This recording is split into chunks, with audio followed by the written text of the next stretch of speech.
Welcome to Sacrilegious Discourse. For this is what the Sovereign Lord says. Why do you need prophets to tell people who you are and what you want? If you can justify everything that the God of the Bible has done, then you can justify any of your behavior. A lot of this mentality is trickling into what is now mainstream right-wing Christianity. I am capable of empathy greater than this God of the Bible. This is a Bible that they tell kids. This is the good Lord. This is the good book.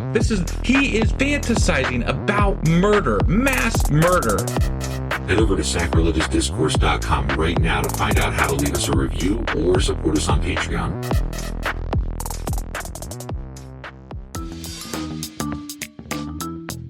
Hey there, sinners and saints. It's your favorite Bible-bashing duo from Sacrilegious Discourse, and we need your help. That's right, folks. We're raising funds for some heavenly equipment and a studio that doesn't sound like it's in the depths of hell. Our current setup, let's just say it's more apocalypse than audiophile. So if you want to hear us dissect the Bible without the background noise of demonic squirrels, chip in a few bucks. We're aiming for $5,000 to upgrade our audio and build a studio worthy of blasphemous banter.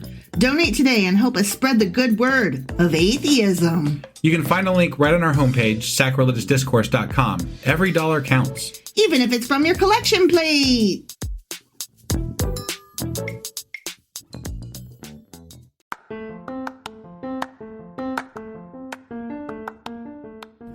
Welcome to Sacrilegious Discourse. I'm husband. And I'm wife. Together we're reading the Bible for the very first time. We grew up without religion and wanted to know what all the fuss was about. Well, what have we learned so far? That God is a dick, and apparently some people believe in talking donkeys. We're not trying to pass ourselves off as experts. Nope, we're just reading the Bible for the first time and giving our first take reaction. If you'd like to join us in this venture, you might consider starting at episode 1. Otherwise, jump in wherever you like. All right, let's go read the Bible. Yeah, let's get to it.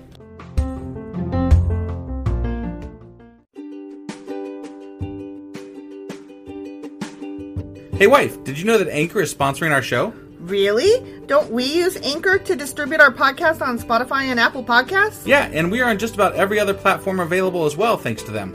Why do we use Anchor as our podcasting service? Well, they make editing and distributing our show a breeze. What if one of our listeners wants to start their own podcast? Then they should head over to anchor.fm or download the app to get started. Awesome! You guys should go do that right now! Husband! Wife! I don't typically ask, do you remember what happened last time when we started a new book? But we're still in the middle of a story. And we're starting 1 Kings today, which is very exciting, but... It is, and David didn't die. Right. I was wrong about that. Yeah. I was so wrong. Do you remember what happened last time? Other than he didn't die? Right. Off the top of my head, no. Well, God got mad at the people for some undisclosed reason. And that's right. There was a plague, and David was like, oh no, what can I do to stop it? Right. And he bought some land from this guy to build a altar kind of thing or whatever. Sure. And insisted on paying for it. And then the Lord answered his prayer and the plague on Israel was stopped. Yeah, that was awesome-ish stuff, I don't know, whatever. Yeah. Kind of annoyed over the whole thing. Right. But we're still like in the middle of David's story. Huh? Yeah. So that was 2 Samuel. 2 Samuel, and that was, the end of it was 2 Samuel chapter 24, and now we're starting 1 Kings chapter 1 today. All right. Before we get into it, though, I do want to cover one thing, because you guys are going to notice something different after this little intro here. What is it? It's a special deal that we got set up just for our listeners. Ooh. Yeah, so stay tuned, and... You know, instead of our normal mediating intro music, you're going to have this for a bit. Okie dokie. So, here it goes. Hey, wife, do you like coffee in the morning? I sure do, husband. Morning, noon, night. Which reminds me, I need to add that to our grocery list because we're running low. Wait, before you do that, check out the website ungodlybrew.com where you can purchase a pound of your favorite flavor of coffee. What if I want more than 1 pound? Either order a larger amount, or better yet, get 10% off by setting up a subscription for every 2 weeks or a month or whatever works for you. Did you set up something special for our listeners? You know I did. Exclusive for our listeners, get an additional 10% off subscriptions by entering the code SACRILEGIOUSCOFFEE at checkout. That's a hellishly good deal. Ungodly Brew is hellishly good coffee. Okay, First Kings, chapter 1. Okay.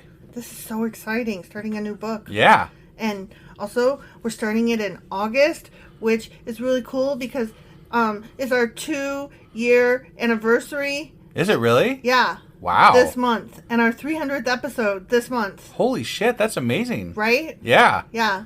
It doesn't really feel like it's been that long, honestly. No, it really doesn't. But August is it for us, man. Awesome. It's going to be a good month. Yeah. No, I agree. So, okay, let's get this started. Just one more thing on a quick note is good things. At the beginning of next month, so like, we get to this awesome August, and then we're going to be down at the Kentucky Free Thought Convention. Oh, yeah. And we might get to meet some people that, like, maybe even have, listen to us. That'd be pretty fucking cool. Oh, my God. So if you guys are anywhere near Louisville, like, September 3rd, Kentucky Free Thought Convention. That is scary. Right? That is scary to me. The thought of meeting listeners face to face. So if you want to scare wife, definitely show up. Yes, definitely do. That would be awesome. Right? All right, let's get this started. Yeah, sorry. King David was now very old. Okay. Okay? Yeah, He was he's very old. And no matter how many blankets covered him, he could not keep warm. Oh, poor guy. He's cold all the time. He needed to move to happens. Florida. He did. He needed to move to Florida. Right. But that happens when you're old. You get cold all the time. Right. I look forward to those days because I've been hot every day all my life. Right. And it's not a menopausal thing. It's not a womanly thing. It's just, I'm hot. I'm fucking hot. Yeah. I have the fires of hell burning within. Right. So his advisors told him, let us find a young virgin to wait on you and look after you, my lord. She will lie in your arms and keep you warm. Oh, my God. Yeah. That's all you need. Because the thousands of wives that he's collected is just not enough for him. He's got to have some new young virgin for him. They're not virgins. They've already fucked. I know, but what does it matter if they're a fucking virgin or not? He needs a virgin. Whatever. He needs that tight pussy. Whatever. It's a bunch of bullshit. You know how it is. Okay. So they searched throughout the land of Israel for a beautiful girl. And they found Abishag from Shunem and brought her to the king. I bet she was excited. The girl was very beautiful. And she looked after the king and took care of him. But I bet she did. Hey, get your mind out of the gutter. The king had no sexual relations with her. It says so right here in the Bible. Okay. Do you believe that? Maybe he had erectile dysfunction. Oh my God. So I don't know. Maybe it's true. I mean, she didn't have much choice in the matter. He needed some of that. What's it called? What's the medicine called? Viagra? Viagra. Yeah, he needs some of that Viagra. Oh my God. Whatever. The whole thing is so little stupid. blue pill. Why does she have to be beautiful to keep him warm? Well, because I mean, I don't know. God forbid he lay next to an ugly woman. Right. I think his people were trying to get him laid. Yeah, probably. And he's like, I because all his wives were sick of his shit. Right. Yeah. Okay, so about that time, David's son Adonijah, whose mother was Haggith, began boasting, "I will make myself king." What? Okay. Wait, his son. His son. Oh, okay. Adonijah. Okay. This doesn't go well for other sons that have tried this, buddy. Yeah. This doesn't go well for other sons that have tried this. No. So he provided himself with chariots and charioteers and recruited 50 men to run in front of him. Okay. Because that's very kingly. Right, yeah. It reminds me of guys with, like, their Lambos and, right. The more cars you have and the faster they go, the more kingly you obviously are. Look at how many charioteers that guy was able to hire to ride in those chariots.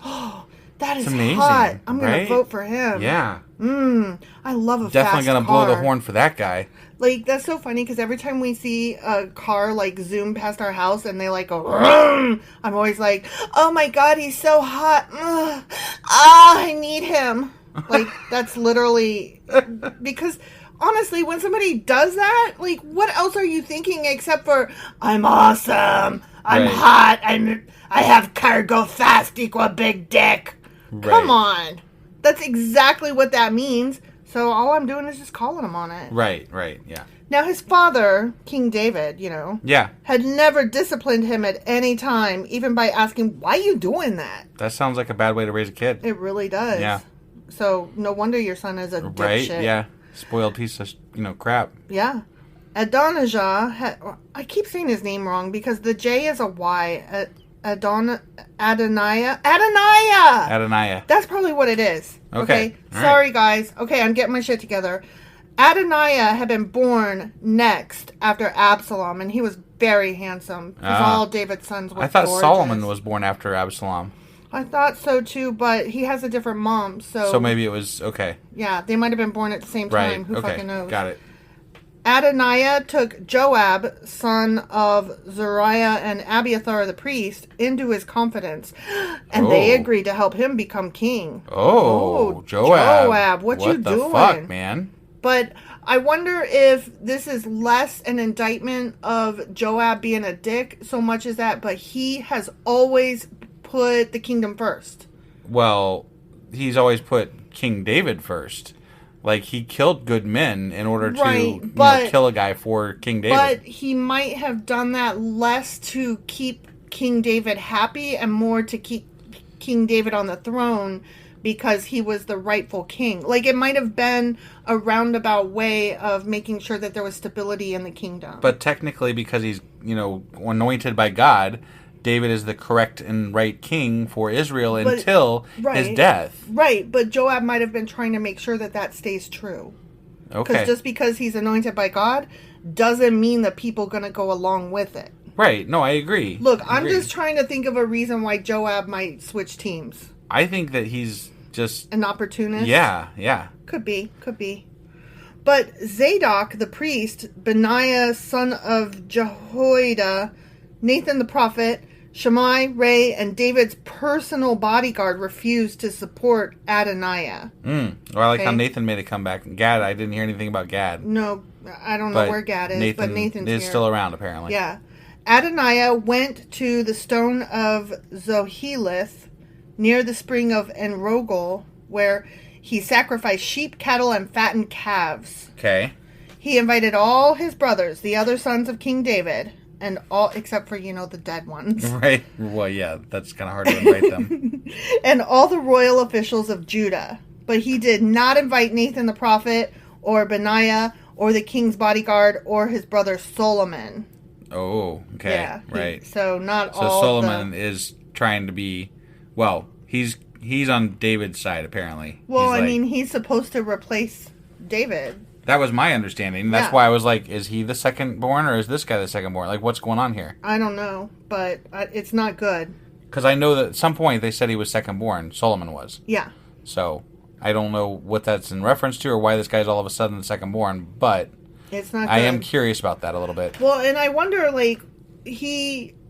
I don't know if his mom is a wife or a concubine, and so I think that has something to do with, regardless of the order of birth, even if you're born secondary, if your mom is a wife, I still think that makes you above, quote unquote, sure, the sons of concubines. Got it. So It might have been that Solomon was second born, but only to a wife. Got it. Whereas there may have been several born ahead of him, but they were born to concubines. Okay.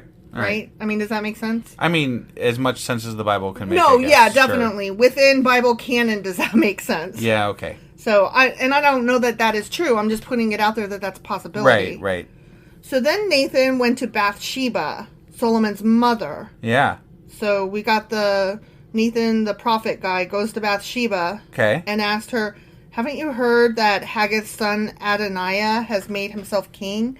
And our Lord David doesn't even fucking know about it. Wait, he already made himself king? No, they were planning on making. They said he has made it. Well, he said he had made himself king. So. Yeah, but I mean, right? He's in the process of. Okay, so, all right. I don't know.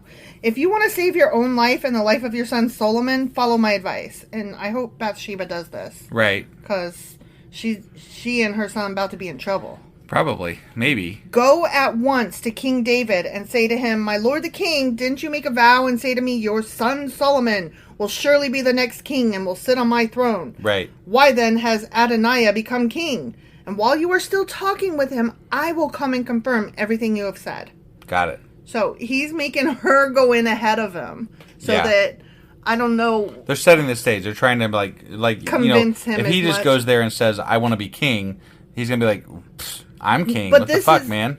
But this is Nathan saying to Bathsheba, Right. me and you need to go convince David Right. of what's happening. But if she went in and said, I want my son to be king, Right. that sounds self-serving. But why can't Nathan just go straight to David Because they don't himself? want to seem like it was, conspired to do this. Got it. Okay. Probably. I mean, that's just my guess. So Bathsheba went into the king's bedroom. He was very old now, and Abishag was taking care of him. Yeah. Remember. Yeah, that was it's- parentheses voice I should have used, but right. whatever. It was repetitive bullshit is what it was. Right. Bathsheba bowed down before the king. What can I do for you? He asked her. And she's like, you already did enough, stupid ass. Right. She replied, My lord, you made a vow before the Lord your God when you said to me, your son Solomon will surely be the next king and will sit on my throne. But instead, Adoniah has made himself king, and my lord the king does not even know about it. Right. And I didn't know about it till 5 minutes ago, but I'm not going to mention that. Right. He has sacrificed many cattle, fattened calves, and sheep, and he has invited all the king's sons to attend the celebration. Except for Solomon. He also invited Abiathar, the priest, and Joab, the commander of the army, but he did not invite your servant Solomon. Right. And now, my lord the king, all Israel is waiting for you to announce who will become king after you, because you know you old. Right. And you're cold. Yeah. Well, it looks like somebody already announced it for him. Mm-hmm. So. If you do not act, my son Solomon and I will be treated as criminals as soon as my lord the king has died. Why are they going to be... There's got to be some backstory here. Like, why is Solomon the only one that doesn't get invited? Why are they going to be treated like criminals? Like, why is it that he is different than the other brothers that they're inviting to this? Because he was the one that was named as king. And so he's trying... So, okay, all right. He's usurping the throne. Right, okay. Let's they said that they're waiting for them to announce for him to announce who's going to be king. Right. But he's not waiting. He's fucking going ahead and announcing, I'm fucking king. Right. So right. There's no waiting to be had here. No, I know. You know, he's just like, I'm king. Right, but he figures if he goes ahead and gets everybody on board with it, then it doesn't matter. Right, right. But also, if David dies in the meantime, then it's already a done deal. True. And so, knowing that Solomon was already named early on, he will immediately have him put to death. Right. He's just usurping. That's all. Right. While she was still speaking with the king, Nathan the prophet arrived. So it's like, hey, let's do this thing, and then they tell us the whole fucking thing, and then like the thing happens, and they tell us all over again. Well, that's the way it's been through the whole book. Right. Yeah. Yeah.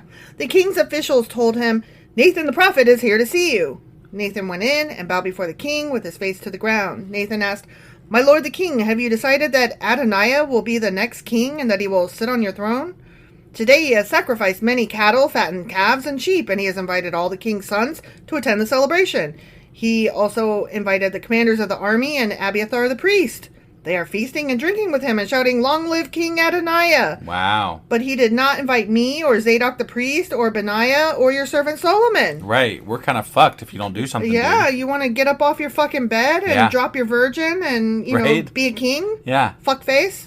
Has my lord the king really done this without letting any of his officials know who should be the next king? Yeah. They're like, That's fuck? Good question. Fuck's up, man.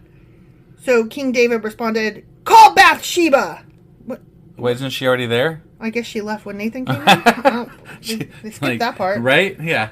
The fuck? Call Bathsheba! So she came back in and stood before the king, and the king repeated his vow. As surely as the Lord lives, who has rescued me from every danger, your son Solomon will be the next king and will sit on my throne this very day, just as I vowed to you before the Lord, the God of Israel. Okay. Right. You know what? I bet she was sent out when Nathan came in because, Probably. you know, women aren't allowed to be around when men talk, probably. Yeah. Unless they're specifically allowed by Unless they've whatever. been ordered to or whatever. Right, Yeah.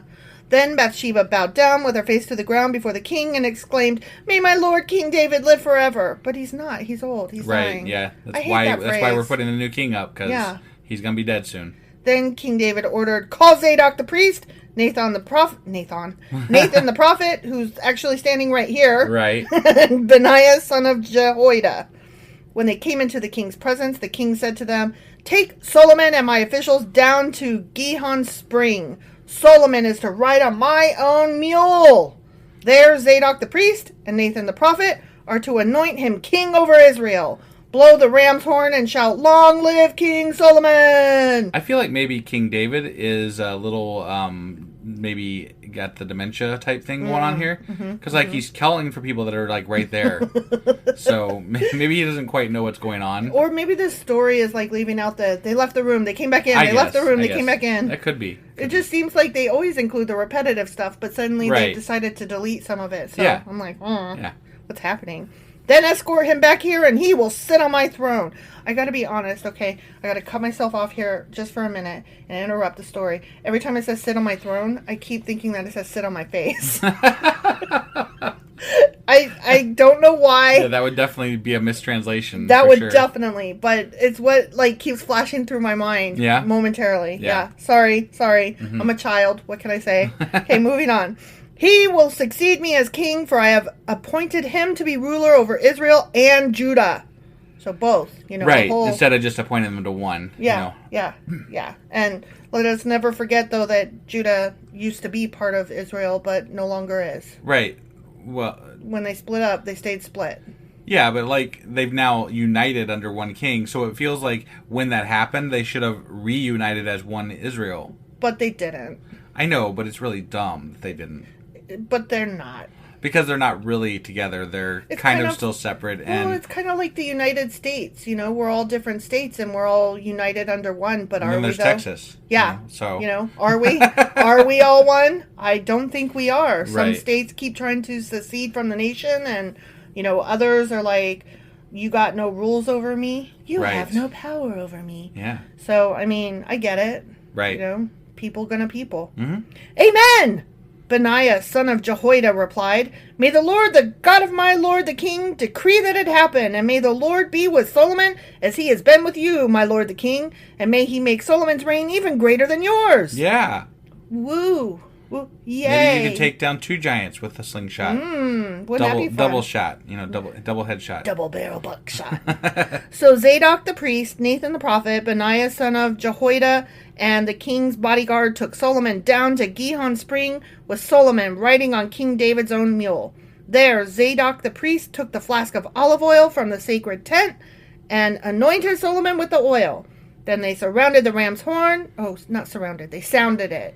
Things were so much cooler back then. They had sacred tents and ram's horns to blow and, like, oil to anoint things with. Like, things just sounded so much... Like, can you imagine if you walked around anointing things today and, like, pitching a sacred tent? Like, it's a sacred tent. It houses the sacred oils to anoint the sacred rocks. You pitch a sacred tent. Then they sounded the ram's horn, and all the people shouted, Long live King Solomon!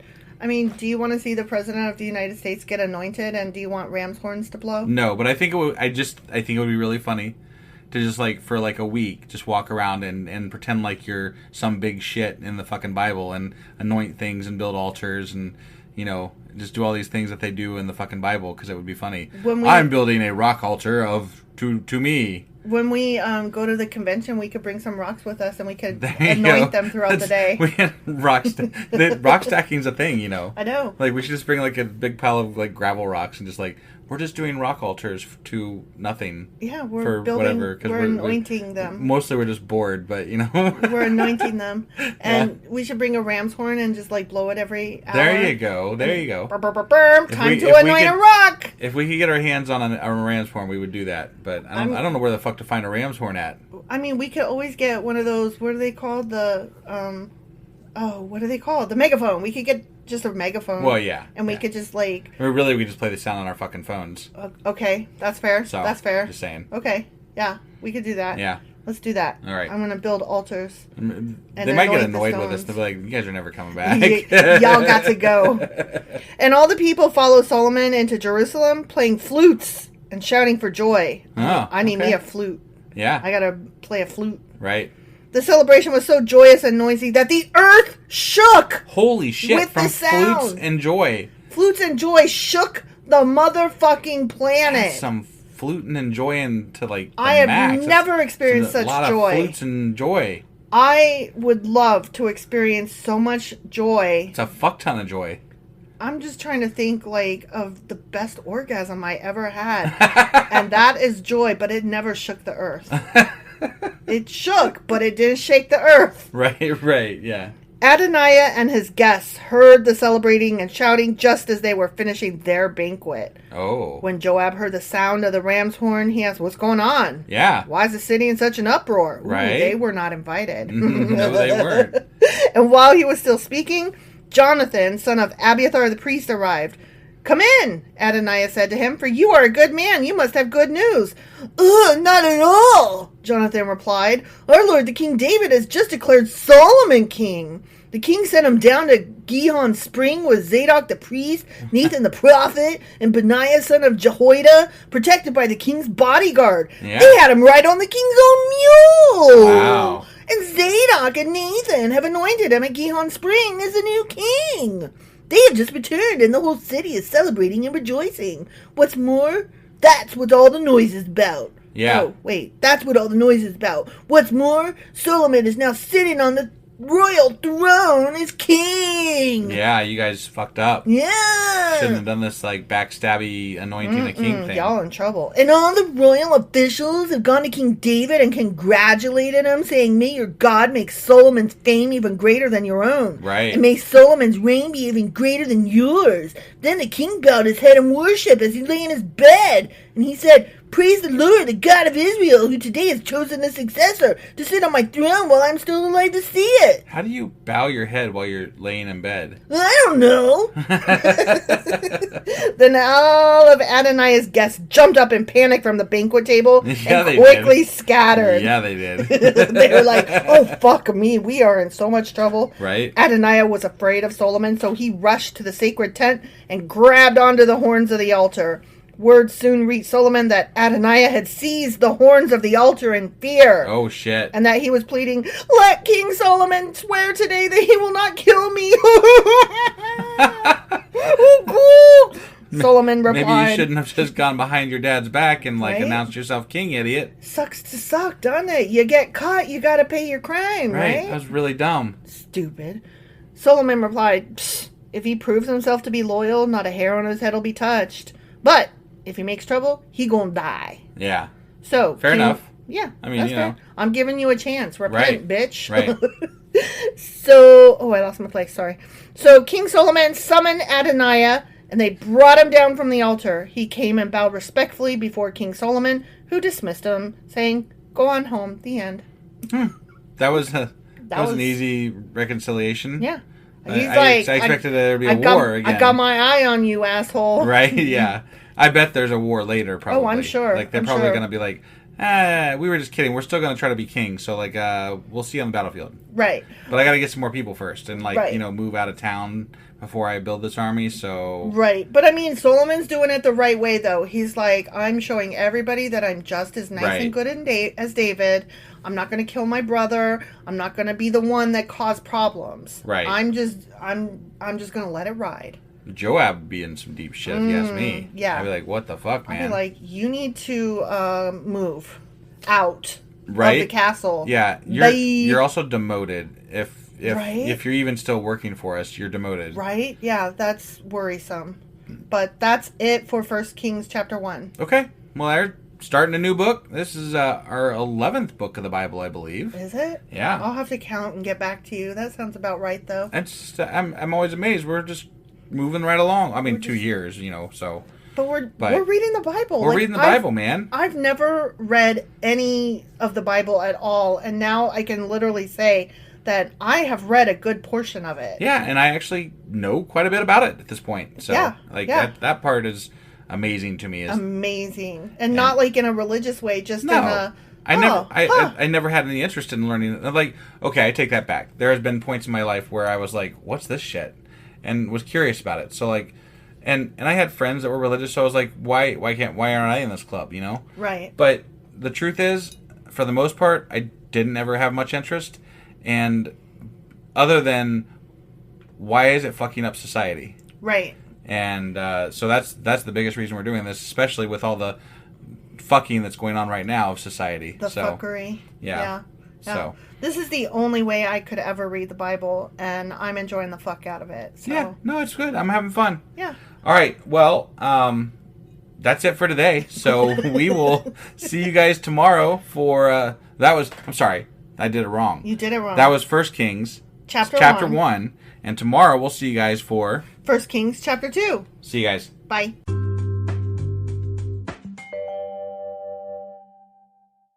Husband. Wife. Do you remember what happened yesterday? Let's see. David had his people get him a virgin. Beautiful to, virgin. Take care of him. A beautiful virgin. But then he didn't do anything with her. Hypothetically.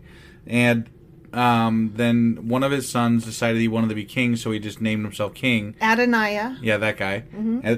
And then Solomon's mom and Nathan were like, Bathsheba. yo, what the fuck, man? Right. And then David was like, yeah, now I'm making Solomon king. And then Adoniah was like, oh, I'm sorry, man. Womp womp. And then they were like, kill him. And then Solomon was like, no, as long as he behaves, it'll all be good. Right.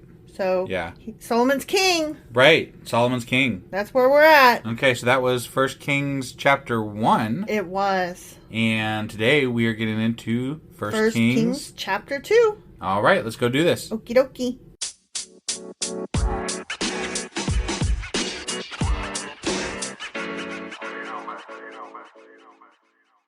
Okay, 1 Kings chapter 2. Okay. Oh, I almost read the headline and then I forgot we're not doing that anymore. So, okay. Take it back. Okay, ready? I'm ready. As the time of King David's death approached, he gave this charge to his son Solomon. Beware of Joab. Like we already know that one's coming. Right, yeah. I am going where everyone on earth must go someday. Yeah? The great beyond. The dirt. The Tomorrowland. Take courage and be a man. Yeah.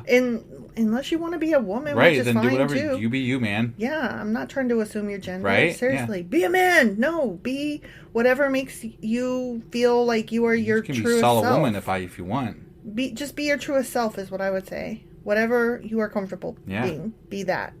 Okay, but he says, be a man, observe the requirements of the Lord your God, and follow all his ways, even though he is a fickle fuck. Yeah. Keep the decrees, commands, regulations, and laws written in the law of Moses, so that you will be successful in all you do and wherever you go. Even though I had like 100 wives and 1,000 concubines, and I let 10 of them get raped. Yeah, David was not good at this. No. I'm not sure what right he has to pass on, advice here. 2 of my sons tried to steal my fucking crown because I couldn't discipline anything. Yeah. And yeah. He even said as much. I know. Yeah. Yeah. If you do this, all this behavey stuff, right, then the Lord will keep the promise he made to me. He told me, if your descendants live as they should and follow me faithfully with all their heart and soul, one of them will always sit on the throne of Israel. Now that's real funny because they changed that. He had told Noah way back when, one of your guys will always. Yeah. Well, I think even when he talked to David the first time, I think it was not. There wasn't a caveat to it. No. Now there's a stipulation. Yeah. So that's cute. Right. That's cute. Yeah. At first, they probably just left that bit out. They're like, we don't need to write all those words. Not all those words. Yeah, just some of those words. I mean, those were myth. This is real. Right. Yeah. And there was something else. You know what Joab, son of Zeruiah, did to me when he murdered my 2 army commanders, Abner, son of Ner, and Amasa, son of Jether. See, these were backhanded things he was doing. Yeah. Yep. He pretended that it was an act of war, but it was done in a time of peace, staining his belt and sandals with innocent blood. Yep. Do with him what you think best, but don't let him grow old and go to his grave in peace. Oh. Damn, he's like, kill him. Well, I mean, he's like, I'm not trying to tell you what to do. You use your best judgment, but probably stab him. Yeah. Probably chop his head off. Maybe a few times. Yeah. Probably poison him. Yeah. Probably just don't get him a beautiful virgin. Right. Kill him. Right. Yeah. Be kind to the sons of Barzillai of Gilead. Make them permanent guests at our table, for they took care of me when I fled from your brother Absalom. And remember Shemaiah, son of Gera, the man from Bahurim in Benjamin. He cursed me with a terrible curse as I was fleeing to Manaheim. Oh, remember that one guy? he just kept cursing him, and David was like, don't kill him, just let him curse me, whatever. Right. God put those words in his mouth. Yeah. When he came down to meet me at the Jordan River, I swore by the Lord that I would not kill him, but that oath does not make him innocent. Fair enough. It's like, I wrote that in my notebook. Yeah. And I kept it, and I'm on my deathbed, and I'm just telling you some things. Somebody else could have, just saying, somebody else could avenge it. Yeah. I'm just, writing down my notes. Right. Okay? Yeah. I'm just going down my list. You are a wise man, and you will know how to arrange a bloody death for him. Oh my God. Jesus Christ. I'm sorry, but like forgiving somebody and not taking vengeance on them, but waiting till your deathbed to then take the vengeance through somebody else, right, is not magnanimous, behavior there. You don't get cookies for that. Right. No gold stars, David. Yeah, no gold that's stars. Still shitty behavior. Right, because that's even worse. Because you held on to that shit for decades. Yeah, like how fucking petty, right? Yeah, because at this point, if the guy gets murdered, he won't even remember what he's being murdered for. Right, he'll be like, Jesus, over that shit? Right? God, that was like fucking eons ago, man. Yeah, that was like 50 years ago. What the fuck? Like, that's not cool. No. Honestly. No, it's not. I mean, there are some people that I hated a long time ago, and I don't even remember them or why I hated them. Right. And that's the way it should I don't be. get the impression that people just out in the world, like if somebody cursed them, that they're just allowed to kill them. No, I don't think so. That's not how that works. But because he's king, of course. Right. There's special privilege for them for killing people. Of course. It's good to be the king. I guess. We've said this many times. Yeah. Then David died. Oh, wait. No. Okay. Hold on. Okay. So those were his last words? Because I thought we already heard David's last words. I don't know. His last words were a song, remember? These were David's last words? Oh, yeah. Remember? Yeah. That was a couple chapters ago? Yep, it sure was. So I guess those weren't his last words. I guess not. Because these were his last words. Right, and they were about vengeance. Yeah, nice. Well done, David. Yeah. You're a good guy. Nah. Then David died and was buried with his ancestors in the city of David. David had reigned over Israel for 40 years. Yep. 7 of them in Hebron and 33 in Jerusalem. Nice. Solomon became king and sat on the throne of David his father, and his kingdom was firmly established. Fair enough. I mean, Whatever. other than that revolt that tried to happen right before he became king. Right, but then So. David and Solomon and all the guys went down and did it together and got him anointed. Yeah, I know, but like, So. I don't trust that that's settled exactly. I don't know. It We'll seems see. settled. We'll see. Seems settled. One day, oh, never mind. One day, Adoniah, whose mother was Haggith, who cares, Yeah. came to see Bathsheba, Solomon's mother. Now, if you were Bathsheba and this son of a bitch came up to you and was like, hey, what's going on? I merely tried to have you and your son tossed out of the kingdom. Right. Like, I was just usurping the throne. What's up? Yeah. How would you feel about that? You're Bathsheba. What do you don't say? know. I mean, I'd be like, why are you here? I would be like, how about don't? Right. How about no? Right. Whatever it is, the answer is no. Like, you and I have nothing to say to each other without a witness. Right. And probably several witnesses at that, because I no longer trust anybody ever. Right. Bye! So she says, have you come with peaceful intentions? Fair question. Yeah. He's a dick. Right. Yes, he said, I have come in peace. In fact, I have a favor to ask of you. Oh. No. What is it? She asked.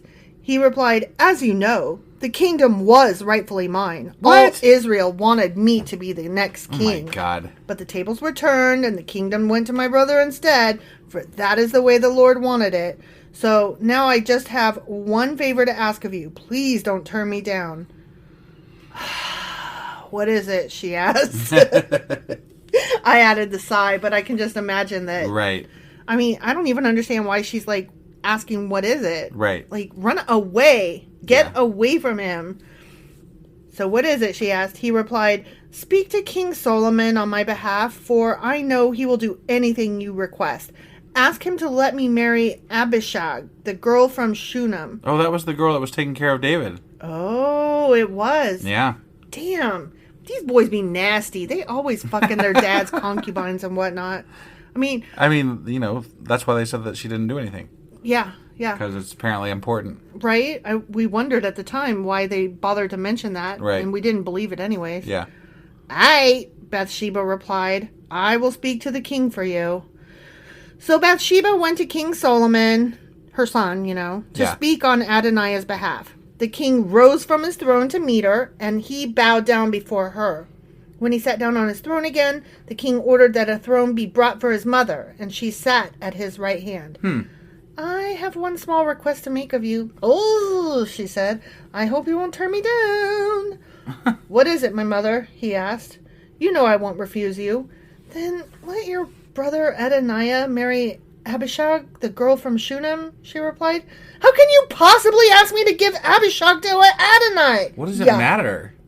King Solomon demanded. I'm not a fan of just giving women to guys, but in this context, right? In this book, what does it fucking matter? Okay, actually, I have to accidentally step into Asimov book club land. Okay. Because literally today I was reading some, and I was reminded of the time that what's his name, Absalom, when he tried to take over the kingdom, and he slept with his father's concubines, right? Yeah. And then also, what's his name? The oldest of Abraham's sons. I can't remember what his name was. But he also fucked one of Abraham's concubines. So it's a very power move thing. Got it. It's like, if you are trying to establish yourself, it demasculates or emasculates. Right. What is the correct word? Emasculates. Emasculates. It emasculates the person whose concubine you are fucking. Got it. It's just a complete leadership power move. But it's David's all dead, man. so what does it matter? It doesn't matter because he was still the king. And so Abishag was David's, right? So then became Solomon's. And then became Solomon's. So it's a double slap in the face. Got it. If that happens. So this Adoniah kid, he is on purpose trying to make moves and trying to be insulting and gross. And Bathsheba should know better, honestly. Right. But, women are just dumb vessels for semen, so... Right. What the hell does she know? But anyway, he's like, the fuck? No! You might as well ask me to give him the kingdom. You know that he is my older brother, and that he has Abiathar the priest and Joab, son of Zeruiah, on his side. Right. Then King Solomon made a vow before the Lord.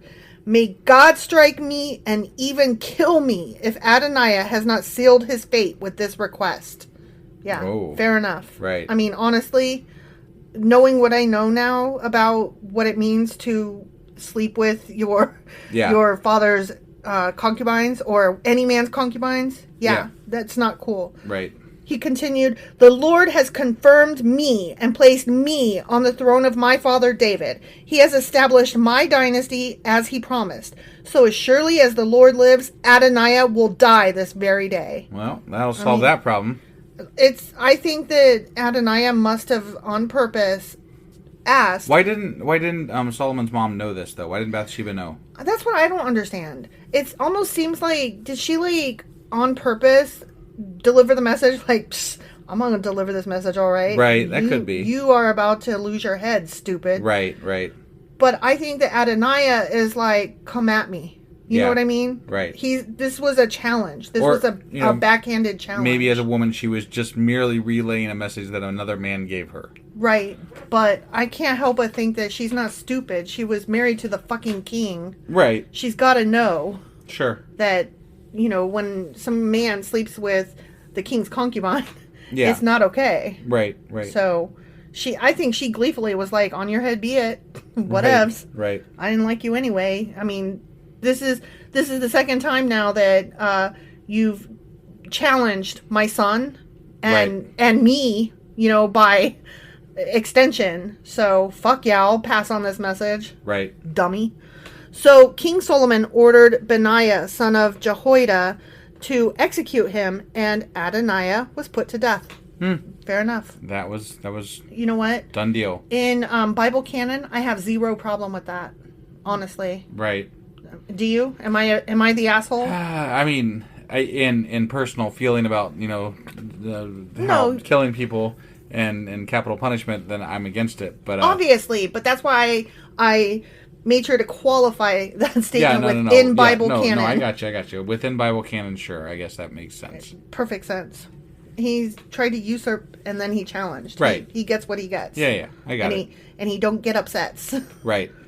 Then the king said to Abiathar the priest, "Go back to your home in Anathoth. You deserve to die, but I will not kill you now, because you carried the ark of the sovereign Lord for David my father, and you shared all his hardships." Wait, who was that? Abiathar. Oh, okay. All right. So he's like, "I'm not going to kill you, but I'm going to send you on your way. Right. Bye." Get gone, buddy. He's cleaning up. Yeah. You know what? Joab's in trouble. Yeah. I don't have a problem with this, though. He's, like, being smart. Right. I mean, he's just got on the throne. He has plenty of books ahead to become a dickface, much like all the men before him. But he's making smart moves. Right. From the start. Yeah. So Solomon deposed Abiathar from his position as priest of the Lord, thereby fulfilling the prophecy the Lord had given at Shiloh concerning the descendants of Eli. I don't remember that. I don't either. I'm sure it I'll happened. have to look that one up, I guess. Yeah, that'll be a Q&A. Right. So jot that down. Mm-hmm. Joab had not joined Absalom's earlier rebellion, but he had joined Adonaiah's rebellion. Right. Yeah, we know. So when Joab heard about Adonaiah's death, he ran to the sacred tent of the Lord and grabbed onto the horns of the altar. That's what Adonaiah had done, remember? Oh, yeah. It must be like when you're playing tag and you have like home base and you're safe. Yeah. Like, as long as I'm touching this, you can't get me. Right. That's what it's like. He's on home base. I got it. He's safe. Okay. When this was reported to King Solomon, he sent Benaiah, son of Jehoiada, to execute him. Apparently it's not that safe. He's like, "I don't care. Right. Fuck those horns. I'll still kill you." Right. Benaiah went to the sacred tent of the Lord and said to Joab, "The king orders you to come out." But Joab answered, "Nope, I will die here." So Benaiah returned to the king and told him what Joab had said. "Do as he said," the king replied. "Kill him there beside the altar and bury him. This will remove the guilt of Joab's senseless murders from me and from my father's family. The Lord will repay him for the murders of 2 men who were more righteous and better than he. For my father knew nothing about the deaths of Abner, son of Ner, commander of the army of Israel, and of Amasa, son of Jether, commander of the army of Judah. May their blood be on Joab and his descendants forever." Forever, Forever, because it's always good to punish the whole lot of them, whatever. Children who haven't even been fucking born yet, right. Fuck them from before they've even been conceived. Yeah. Nice. That's why Christians don't mind forcing people to have babies, and they're anti-abortion, because they love condemning people who have not even been born yet to a life of hell. Yep. Awesome. May their blood be on Joab and his descendants forever, and may the Lord grant peace forever to David, his descendants, his dynasty, and his throne. Yeah. Okay. So Benaiah, son of Jehoiada, returned to the sacred tent and killed Joab, and he was buried at his home in the wilderness. There's a lot of people dying in this episode. Got David's dead, and then but he died of old age. Right? No, the rest were like, I'm just saying, there's a lot of dead people in this one. This is cleanup. I'm kind of here for it. This is a great soap opera. They apparently want a clean slate on starting Solomon's reign here. Yeah, Solomon's starting off on the right foot, I think. Right.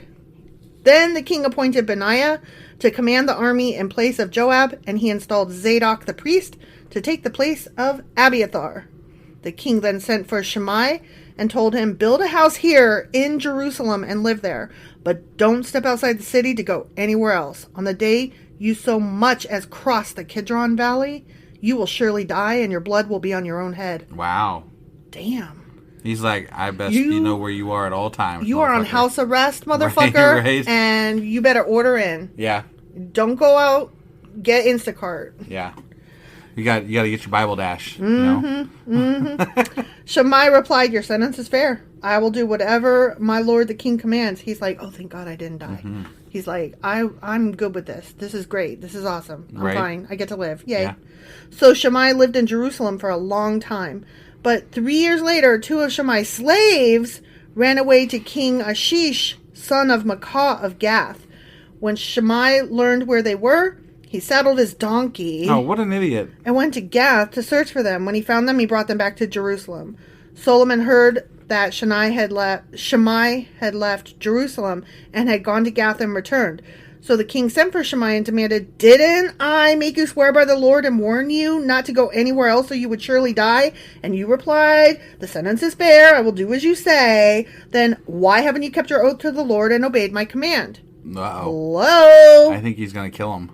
The king also said to Shammai, "You certainly remember all the wicked things you did to my father David. May the Lord now bring that evil on your own head. But may I, King Solomon, receive the Lord's blessing, and may one of David's descendants always sit on this throne in the presence of the Lord." Then at the king's command, Benaiah, son of Jehoiada, took Shammai outside and killed him. Yeah. So the kingdom was now firmly in Solomon's grip. The end. Well, at least Solomon is not indecisive. No. He's like, nah, fuck you, you're dead. He's not wishy-washy, but he doesn't seem like overly evil or zealous either. He seems fair. Right. Well, I'm reserving judgment on that. Thus far. Right. I mean, this was 3 years in that he killed this guy. Right. And he only killed him because he left home confinement. Sure. You know? He's not just willy-nilly murdering people.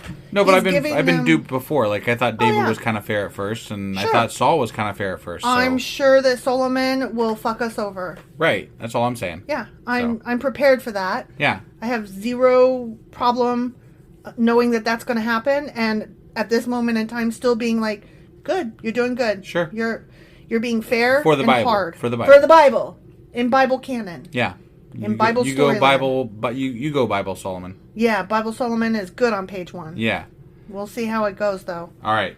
Well, that was 1 Kings chapter 2. Yes. And tomorrow we'll be back with 1 Kings chapter 3. All right, we'll see you guys then. Bye.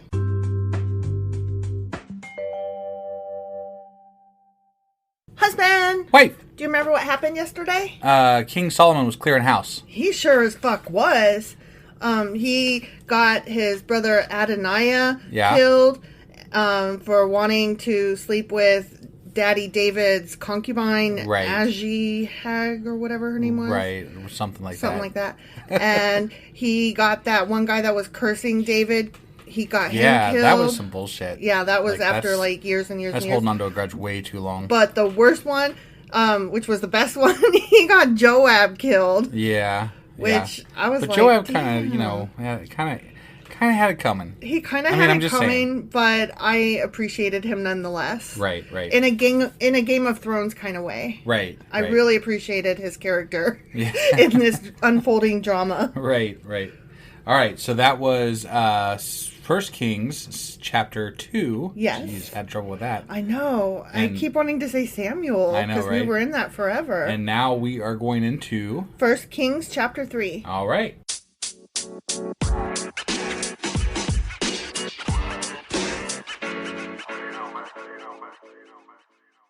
Okay, just to reiterate where we are starting from, I want to read the last sentence of 1 Kings chapter 2. Okay. So the kingdom was now firmly in Solomon's grip. Firmly.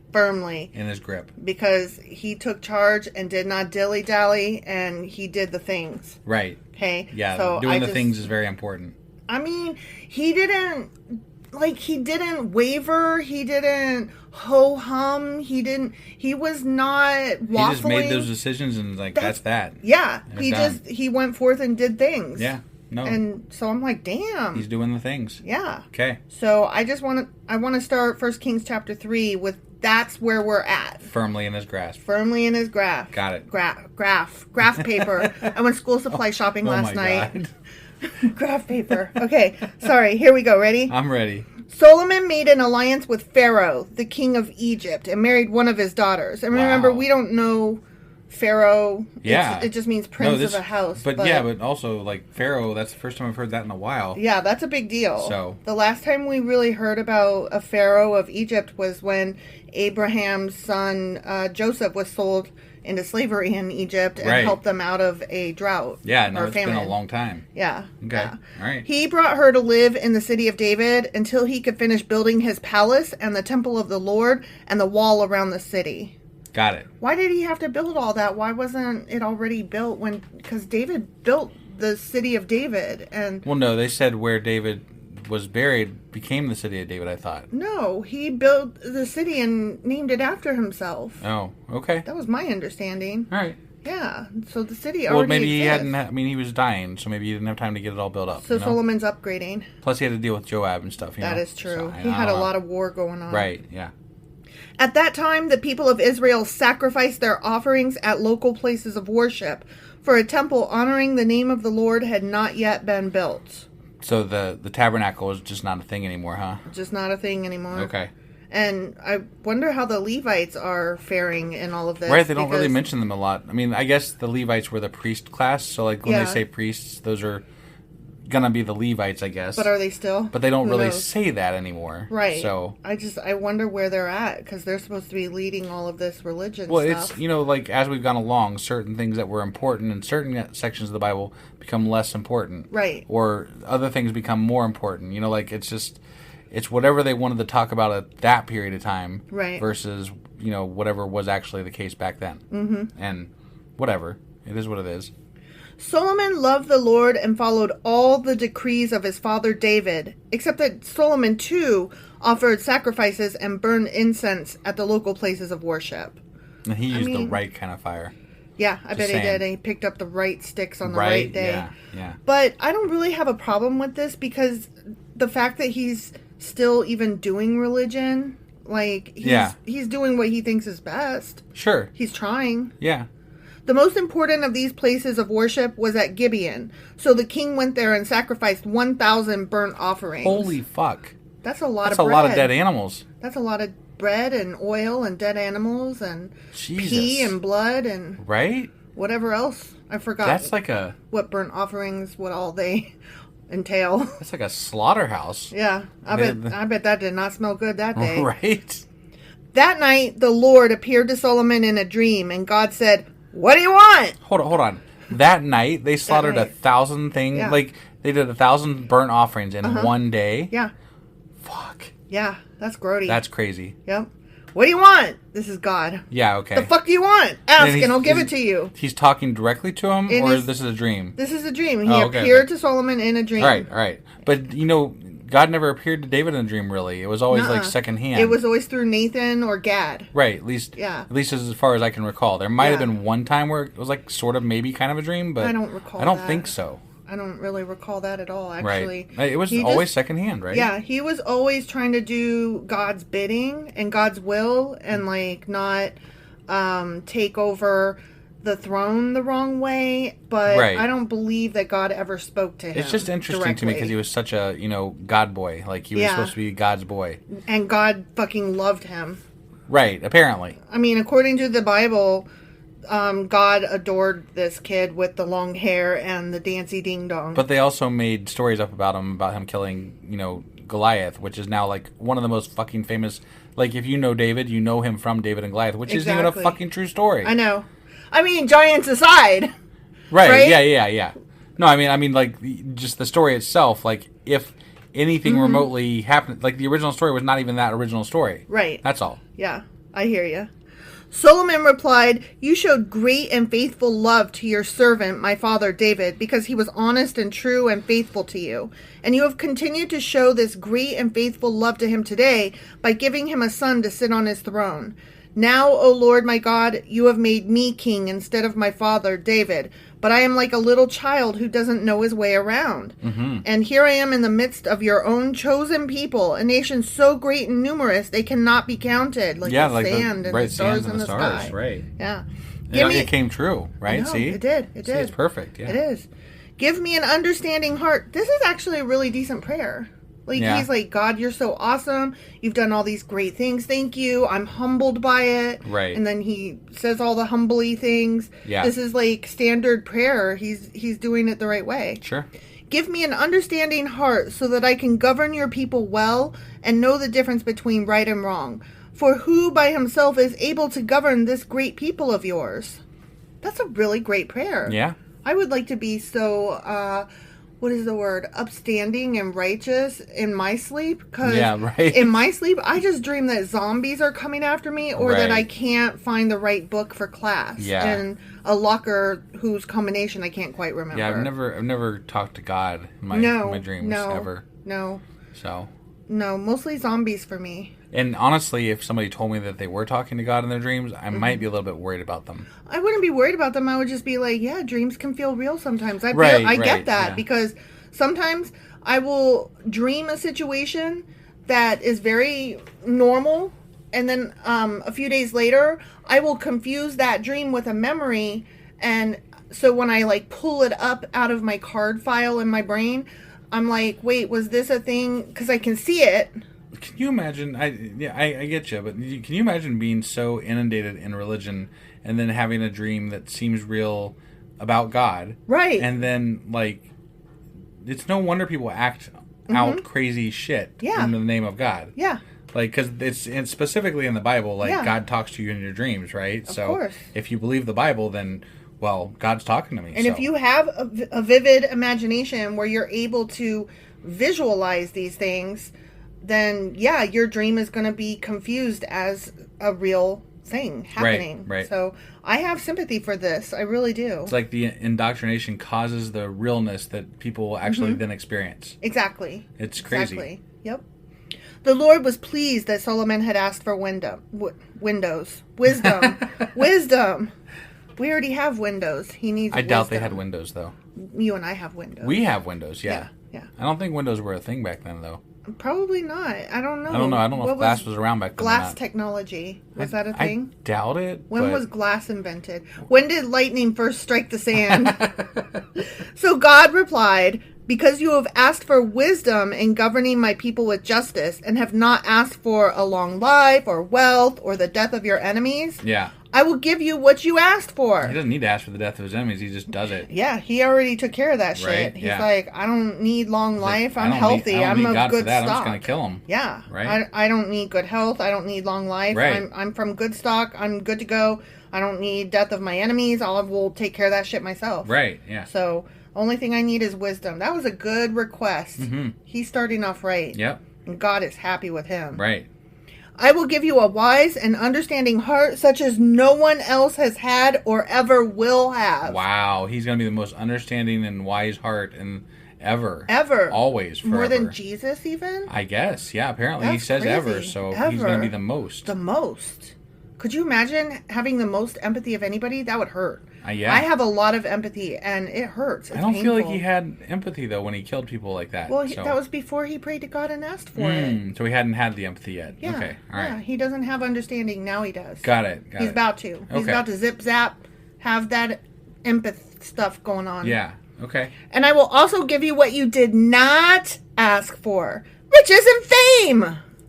Because what? Riches and fame. Why do you need that? Why does shouldn't. God... Why does... You shouldn't. It's your earthly reward for asking for wisdom and being humble. This is where people think that, like, worshiping God is going to bring you... Like, this is one of those things your where private jet. They justify it, right? Yeah. This is where your evangelicals that own, like, 3 houses in Malibu or some shit. Right. And they go on vacation all the time. And their parishioners pay for it. Right. They're like, God wants us to have it. Yeah, he said so. Solomon got it, yeah. Yeah, I asked for wisdom, therefore I am owed this. Right. Yeah. No, that's not the way that fucking works. No. Exactly not how it worked. In fact, I think it's kind of countered in the New Testament when, you know, like, not to bring up something that we haven't been into yet, and, you know, I only know this through hearsay, basically, but, like, I don't think that they, like, Jesus talked about, like, not, like, the rich would not make it into heaven and stuff. There's a point that we're going to get to in the New Testament where Jesus walks through a place where people are dealing in money and he throws the tables and he is so disgusted at all of the shit that they are doing. Yeah. Like, literally throws the tables over. Good old socialist Jesus. Yeah. Right? Yeah. Yeah. Jesus was a socialist. I put that on Facebook one time, like way back. When we still had right-wing friends. Yeah. And I got so much shit, like, for how sacrilegious. And I'm like, I don't think, like, that was even before, obviously, I had read the Bible at all. But, like, everything that I was learning about different political and economic and social systems. Yeah. And if you look at it, yeah. So when I was learning what is socialism, I was like, oh, okay, Jesus was a socialist, and people are doing religion wrong. Yeah. duh. Right. Like, this is not hard, you guys. Yeah. He actually believed in be nice and share and whatnot. Right. So, Yeah, fuck go all figure. of you. Right. Stingy-ass Christians. And if you follow me, continued God, and obey my decrees and my commands as your father David did, I will give you a long life.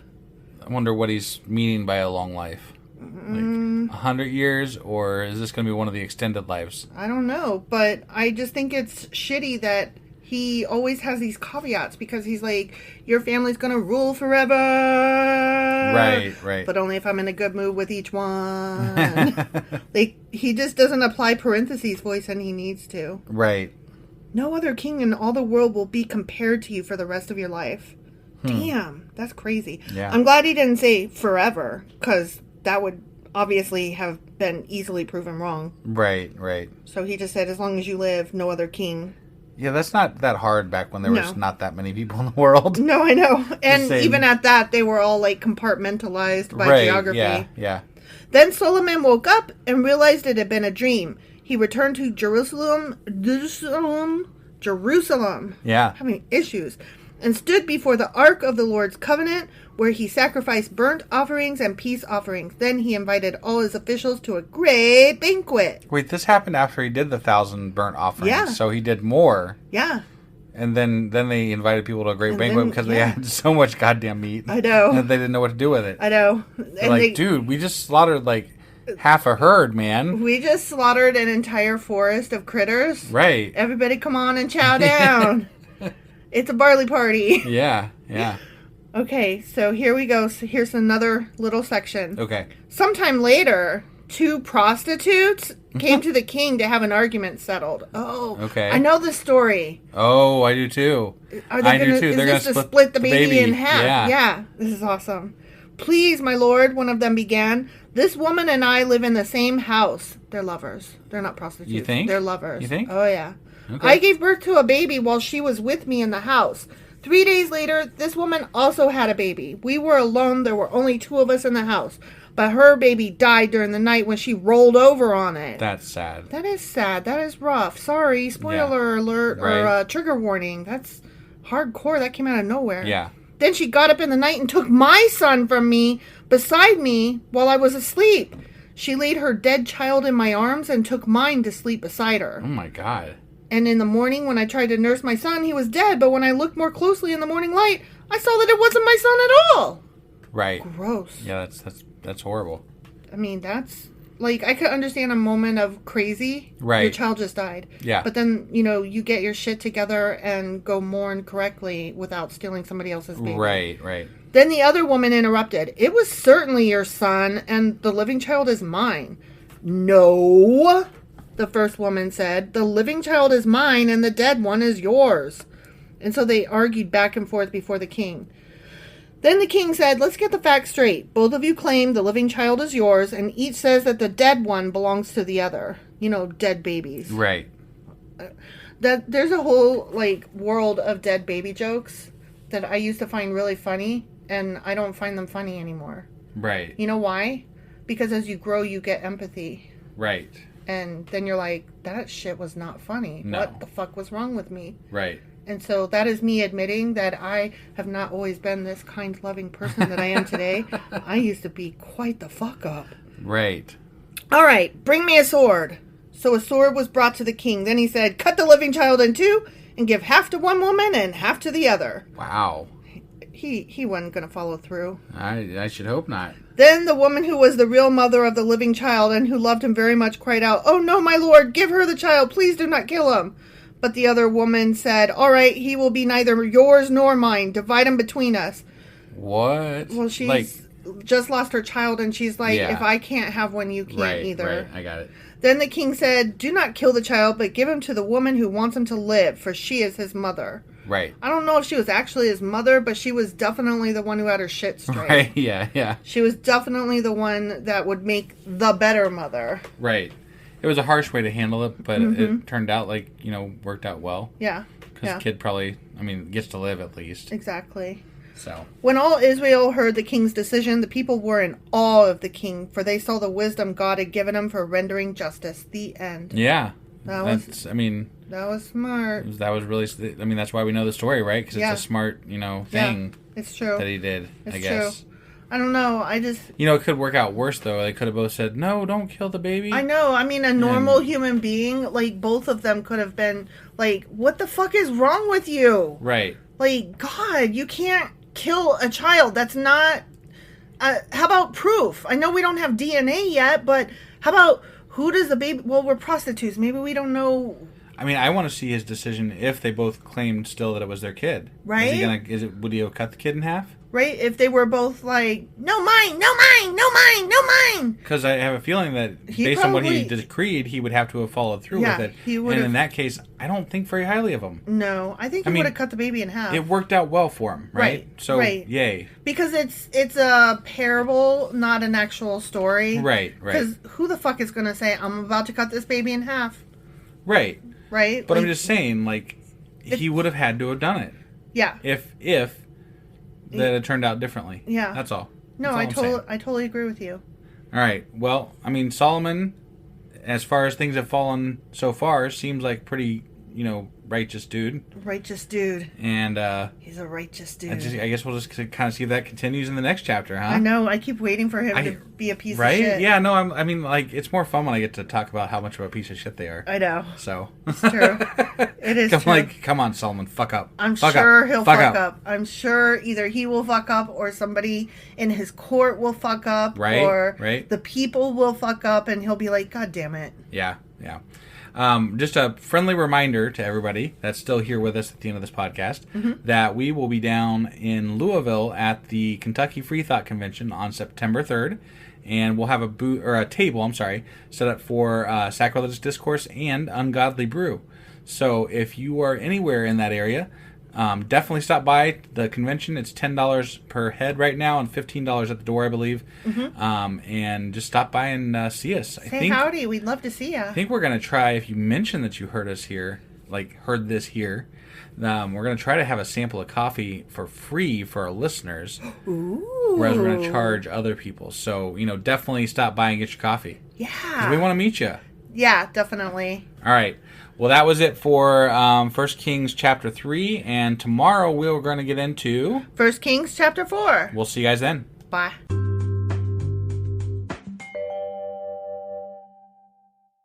Husband. Wife. Do you remember what happened yesterday? It seems like so far Solomon's a pretty good dude, and he's making some decent decisions based on, what they're giving us anyway. And he almost sliced a baby in half, but not quite. But then he didn't. He didn't, yeah. And also he married the Pharaoh's daughter of Egypt. Right. Which is kind of cool, I guess. He married a princess. Yeah, yeah. And also he prayed for wisdom and got that plus fame and glory and riches. Right. So, yeah. Okay. I mean, so far Solomon is doing good, I guess. Insofar as the Bible goes, right? Yeah. I'm waiting for the other shoe to drop. I mean, so am I. It's just, you can't not, right? Yeah. Something's got to happen. Yeah. All right, well, let's get into we just did 1 Kings chapter 3. Correct. And we're getting into 1 Kings chapter 4. All right, let's do this. Okie dokie. Hey, wife, do you like coffee in the morning? I sure do, husband. Morning, noon, night. Which reminds me, I need to add that to our grocery list because we're running low. Wait, before you do that, check out the website ungodlybrew.com where you can purchase a pound of your favorite flavor of coffee. What if I want more than 1 pound? Either order a larger amount, or better yet, get 10% off by setting up a subscription for every 2 weeks, or a month, or whatever works for you. Did you set up something special for our listeners? You know I did. Exclusive for our listeners, get an additional 10% off subscriptions by entering the code Sacrilegious Coffee at checkout. That's a hellishly good deal. Ungodly Brew is hellishly good coffee. Okay, 1 Kings chapter 4. All right. King Solomon now ruled over all Israel. Okay. And these were his high officials. Because this is important shit. I love naming off names. No. Azariah, son of Zadok, was the priest. Okay. Elihareph and Ahiah, the sons of Shisha, were court secretaries. Yeah. Yehoshaphat, son of Ahilud, was the royal historian. Okay. Benaiah, son of Jehoiada, was commander of the army. Okay. Zadok and Abiathar were priests. Okay. Azariah, son of Nathan, Yeah. was in charge of the district governors. Oh, they're going deeper this time. Yeah. They've got more, chain of command here. Mm-hmm. Zabud, son of Nathan. Oh, another son of Nathan. And Nathan's family's working out pretty well here. Uh-huh. A priest, was a trusted advisor to the king. Okay. Ahishar was manager of the palace property. Okay. Adoniram, son of Abda, was in charge of forced labor. In charge of the slaves. Right. Okay. Yeah. Let's call it a spade. Right. Solomon also had 12 district governors who were all over Israel. Wow. They were responsible for providing food for the king's household. What? So this sounds a little like the Hunger Games or something. Right? Like we're District here 1, to take District 2. all your food. Right. Give. Each of them. Wait, maybe that's where they got the idea for Hunger Games. The districts and everything, like it's all right there, right? True. It's interesting. Each of them arranged provisions for 1 month of the year. Okay. So like each district had to 12. feed the king for a month. Yeah. Okay. And then the other 11 months, they're Plus like... probably also pay taxes. Right. I mean, I would I'm just imagine. saying. Yeah. These are the names of the 12 governors. Oh, for God's sakes. Why do we need to know their names? Because they said. Yeah. Ben-Hur in the hill country. Wait, did you say Ben-Hur? Like one word. Oh, okay. Ben-hyphen-Hur. Yeah, Ben-Hur. Yeah. Isn't there a story called Ben-Hur? No. Are you sure? Yeah. Okay. I know what you're thinking of, and it's not that. Okay. It's something else that I can't think of. Okay. All right.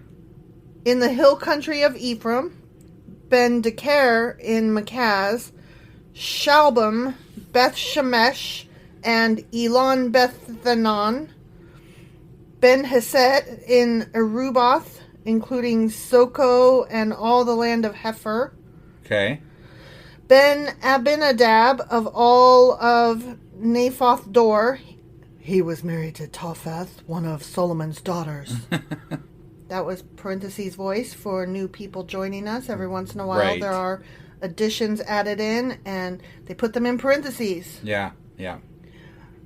Baana, son of Ahilud in Tanakh, and Megiddo, all of Bethshan, near Zerathan below Jezreel, and all the territory from Bethshan to Abel Meholah and over to Jokmeam. I'm having problems, and I apologize.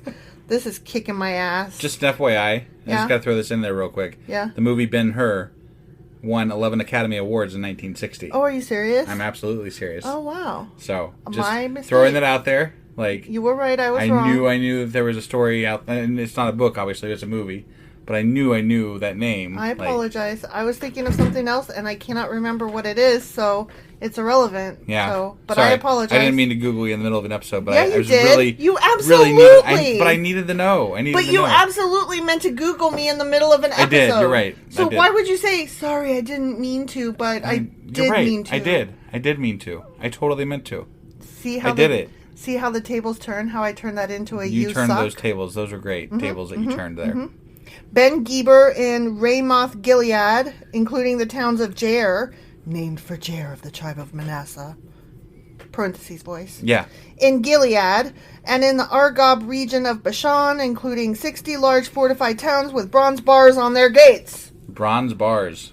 They're still in the Bronze Age. Whatever. Yeah, they're behind the times. Ahinadab, son of Iddo, in Manaheim. Ahimaaz in Naphtali. He was married to Basemath, another of Solomon's daughters. Okay. Parentheses voice. Yeah. Bana, son of Hushai, in Asher and Aloth. Yehoshaphat, son of Peruah, in Issachar. Shammai, son of Elah, in Benjamin. Benjamin. I know. Geber, son of Uri, in the land of Gilead, including the territories of King Sihon of the Amorites and King Og of Bashan. You know that guy that we're never supposed to mention again because he's not supposed to get mentioned in the Bible ever again? Ever again. Yeah. Ever again. Never. We shall not know his name ever again. Never, ever again. No, not that guy. Nope. There was also one governor over the land of Judah. Okay. They didn't name him? That was the end of that sentence. Then there's this other guy, Then, whatever. what's his nuts? Yeah, they name them all off, but then, the other guy. That other guy. Right. But we're moving on to another paragraph, and so I wonder if... And let me tell you now about that other guy. Oh, yeah. I wonder. I guess that's possible. Okay. The people... Because it says, also one governor over the land of Judah. Yeah. And then the next sentence is, the people of Judah and Israel were as numerous as the sand on the seashore. Wow. Yeah. How many times have we heard that one? Oh, so many times. But they were not as numerous as the stars in the sky. Well, I mean, they might go back to that at some point. Which do you think there's more of, sand or stars? Stars. You think? Yeah. Really? Yeah. Okay, if you say so. They were very contented with plenty to eat and drink. Yeah, I guess they were. I mean, they were getting everything from all of the districts. Right. Solomon ruled over all the kingdoms from the Euphrates River in the north to the land of the Philistines and the border of Egypt in the south. The conquered peoples of those lands sent tribute money to Solomon and continued to serve him throughout his fucking lifetime. Yeah. Wow. The daily food requirements for Solomon's palace were 150 bushels of choice flour and 300 bushels of meal. Also, 10 oxen from the fattening pens, 20 pasture-fed cattle, 100 sheep or goats, as well as deers, gazelles, roe deer, and choice poultry. They must have had quite a staff at that place. Mm-hmm. I mean, that's why a he lot named of food. them all off. That's daily, right? Yeah. Damn. Yeah. Solomon's dominion extended over all the kingdoms west of the Euphrates River, from Tifsah to Gaza, and there was peace on all his borders. Well, that's nice. Isn't that lucky for him? It is. Not like David. He was always at fucking war. He was always at fucking war. Right. And 2 of his sons tried to usurp him, and he wasn't even that bad a king. Right. During the lifetime of Solomon, all of Judah and Israel lived in peace and safety. And so I better not hear about any fucking wars then. Right? I mean... Yeah, so what else is there left to say? Right, what are we going to go over? I don't know. And from Dan in the north to Beersheba in the south, each family had its own home and garden. Wow. Huh. So not only was he and his palace rich, but his people were doing really well. Right. Solomon had 4,000 stalls for his chariot horses, and he had 12,000 horses. The district governors faithfully provided food for King Solomon and his court. Each made sure nothing was lacking during the month assigned to him. They also brought the necessary barley and straw for the royal horses in the stables. Yeah. What about water? I mean, I feel like that could be provided locally. I guess. God gave Solomon very great wisdom and understanding and knowledge as vast as the sands of the seashore. My God. That's how vast I think you it could was. think of some other analogy there. Like they were stupid anything. back then. They were so unimaginative. Is that the only one they had? Their That and the stars? IQ was so low. I mean, they did not have the interwebs. They did not have memes. They didn't have a thesaurus, obviously. They didn't have to make any kind of connections. Like, we have to remember so much today. Right, right. So, they were so stupid. In fact, his wisdom exceeded that of all the wise men of the East and the wise men of Egypt. Wow, that's because amazing. You know why? Because in the kingdom of the blind, the one-eyed man is king. That is why. He was wiser than anyone else. Jesus, they are like extolling the fuck out of this guy. He's so smart. He's the smartest. And he's beautiful and smart. I think if this is what is going to happen in this chapter, or this book, I'm going to be sick of hearing about Solomon by the end of this. Because I'm like, dude, okay, your Solomon is fucking gold or something, dude. I don't give a fuck. It'll make for a very boring story. Yeah. He was wiser than anyone else. Oh my God. Including Ethan the Ezrahite and the sons of Mahol-Heman, Calcul, and Darda. I'm sure that meant something at some point. He was smarter than Darda. Yeah, I mean, I need that on a who's not shirt. smarter than Darda? I need that on a shirt. Smarter than Darda. Smarter than Darda. Yes, that is awesome. That is a deep cut, and I need that right? bad. Yeah. Smarter than Darda. Right. His fame spread throughout all the surrounding nations. He composed some 3,000 proverbs and wrote 1,005 songs. And I bet we're going to hear about Please, those. God, no. Yeah, that's going to be, that's what Chronicles and all of them are about. Oh, fuck. Yeah, it's going to be all his God damn you, Solomon. proverbs and songs. Song of Solomon. Why do you gotta be, making songs and shit? Why you gotta sing all the time? Yeah, right? He could speak with authority about all kinds of plants, from the great cedar of Lebanon to the tiny hyssop that grows from cracks in a wall. I can talk with great authority about plants. That one's green. That one's dead.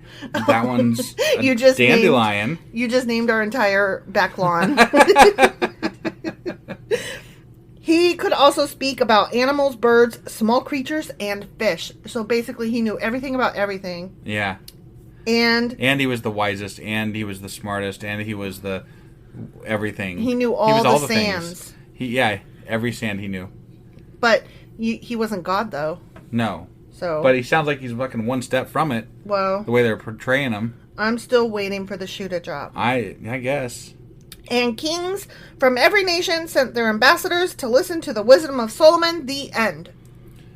I don't want to. This is. They're making him up too much, and we're supposed to like him, but it makes me not like him. He's like that guy that just knows everything, and you're like, fine, you were right, whatever, dude. He's like House MD, right? Because House knows everything, but he knows it to be right. Not because, it matters, but just to be right. Yeah, can you imagine him, can you imagine going on a walk with him, that is a blah, blah, blah, blah, blah plant, and that's a da-da-da-da-da animal. No. You're not describing the walk right. Here's the walk. Right. Oh, my God, that is such a pretty doo-doo-da-da. Did you know? Oh, that actually isn't a doo-doo-da-da. It's a doo-doo-da-da X. Right, yeah. Okay. But it's pretty anyways, and they're very similar, so, why the correction? Well, we need to be exactly precise because, actually, Yeah. Yeah. And I know all the sands. Yeah. So. He's that guy. Fuck off. He's, actually guy. Yeah. I don't like Solomon now. I'm not a big fan right now. I mean, okay, I think maybe they're just trying to give him too much credit here for something. Because. I'm not sure why, but. Because, he's in that chain of all the way down to Jesus. And right. Well, people do talk about Solomon a lot. Mm-hmm. I've definitely heard that name kicked around in religious crowds before. So they must love him for something. Maybe because he's really smart and wise and all that shit. He's also the son of David. Yeah. And David has a whole fucking city named after him. David was problematic though. David was very problematic. He was not everything he was cracked up to be. His hair wasn't as nice as he thought it was. Right. Yeah. And we haven't heard anything about Solomon's hair. No, we haven't. That's odd. I wonder if he was ugly. Maybe. Maybe he was ugly and had short hair. Maybe. Yeah. Oh, Solomon. Could Get be. your shit together, Solomon. Right? Go wash your face, girl. All right. Well, that was 1 Kings chapter 4. It was. And tomorrow we'll be back for 1 Kings chapter 5. We'll see you guys then. Bye.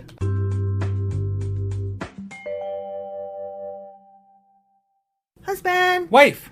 Do you remember what happened yesterday? Let's see. We had King Solomon now, and he knows everything. About everything. Yeah. Yeah. And actually. Right.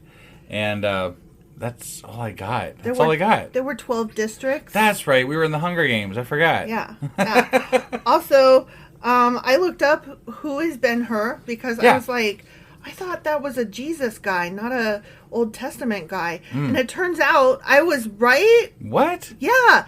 Okay, so this is probably something that could have been covered in the Q&A, but I'm going to talk about it and then when we come back from break. Oh, okay. Because I'm just so, what? I'm intrigued a little bit because I'm like, well, why would there be... I mean, I guess I know why there's more than one everybody in this fucking book, so... Well, not Ben-Hur.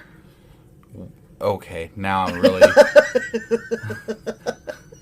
I'm slightly unhappy at the moment, so.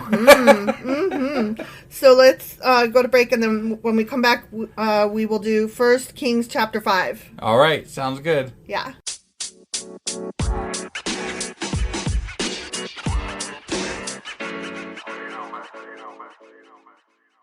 Okay, so before we jump into 1 Kings chapter 5, Yeah. I got to tell you about Ben-Hur. I'm so curious now. Okay, well, first of all, first, you were right and I was wrong in that it was Ben-Hur. Right. And that was the name we had heard. And I have no idea at this point what I was thinking of yesterday, where that would make me say, no, I know what you're thinking.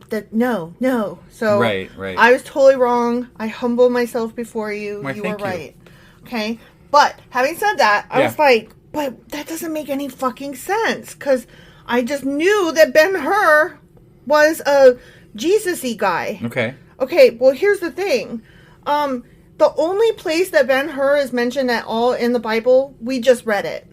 Oh, what? He's one of the guys Okay. of Solomon. That's okay? crazy. Right. So when we went on break, you were like, fucking Bible. And I responded, well, this time is actually not the Bible's fault. Which Okay. pained me to say because Right. I love to blame the Bible for shit. Is this like, what do you call it when people... Fan fiction. Is this like fan fiction? Actually, yes, Oh. very much. So the author Lew Wallace wrote a book back in like forever ago, before Yeah. silent films were around. Oh, wow. Yeah. And so it was very best-selling. It outsold the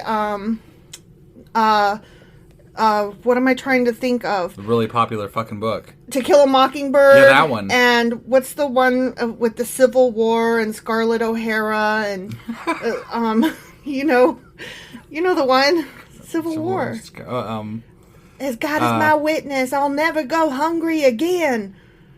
Oh, come on. I know. And It's on the Rhett. tip of my tongue. Rhett Butler or some shit like that. Yeah. Okay, well, I hate that movie and that book, so Yeah, right. that's why Right.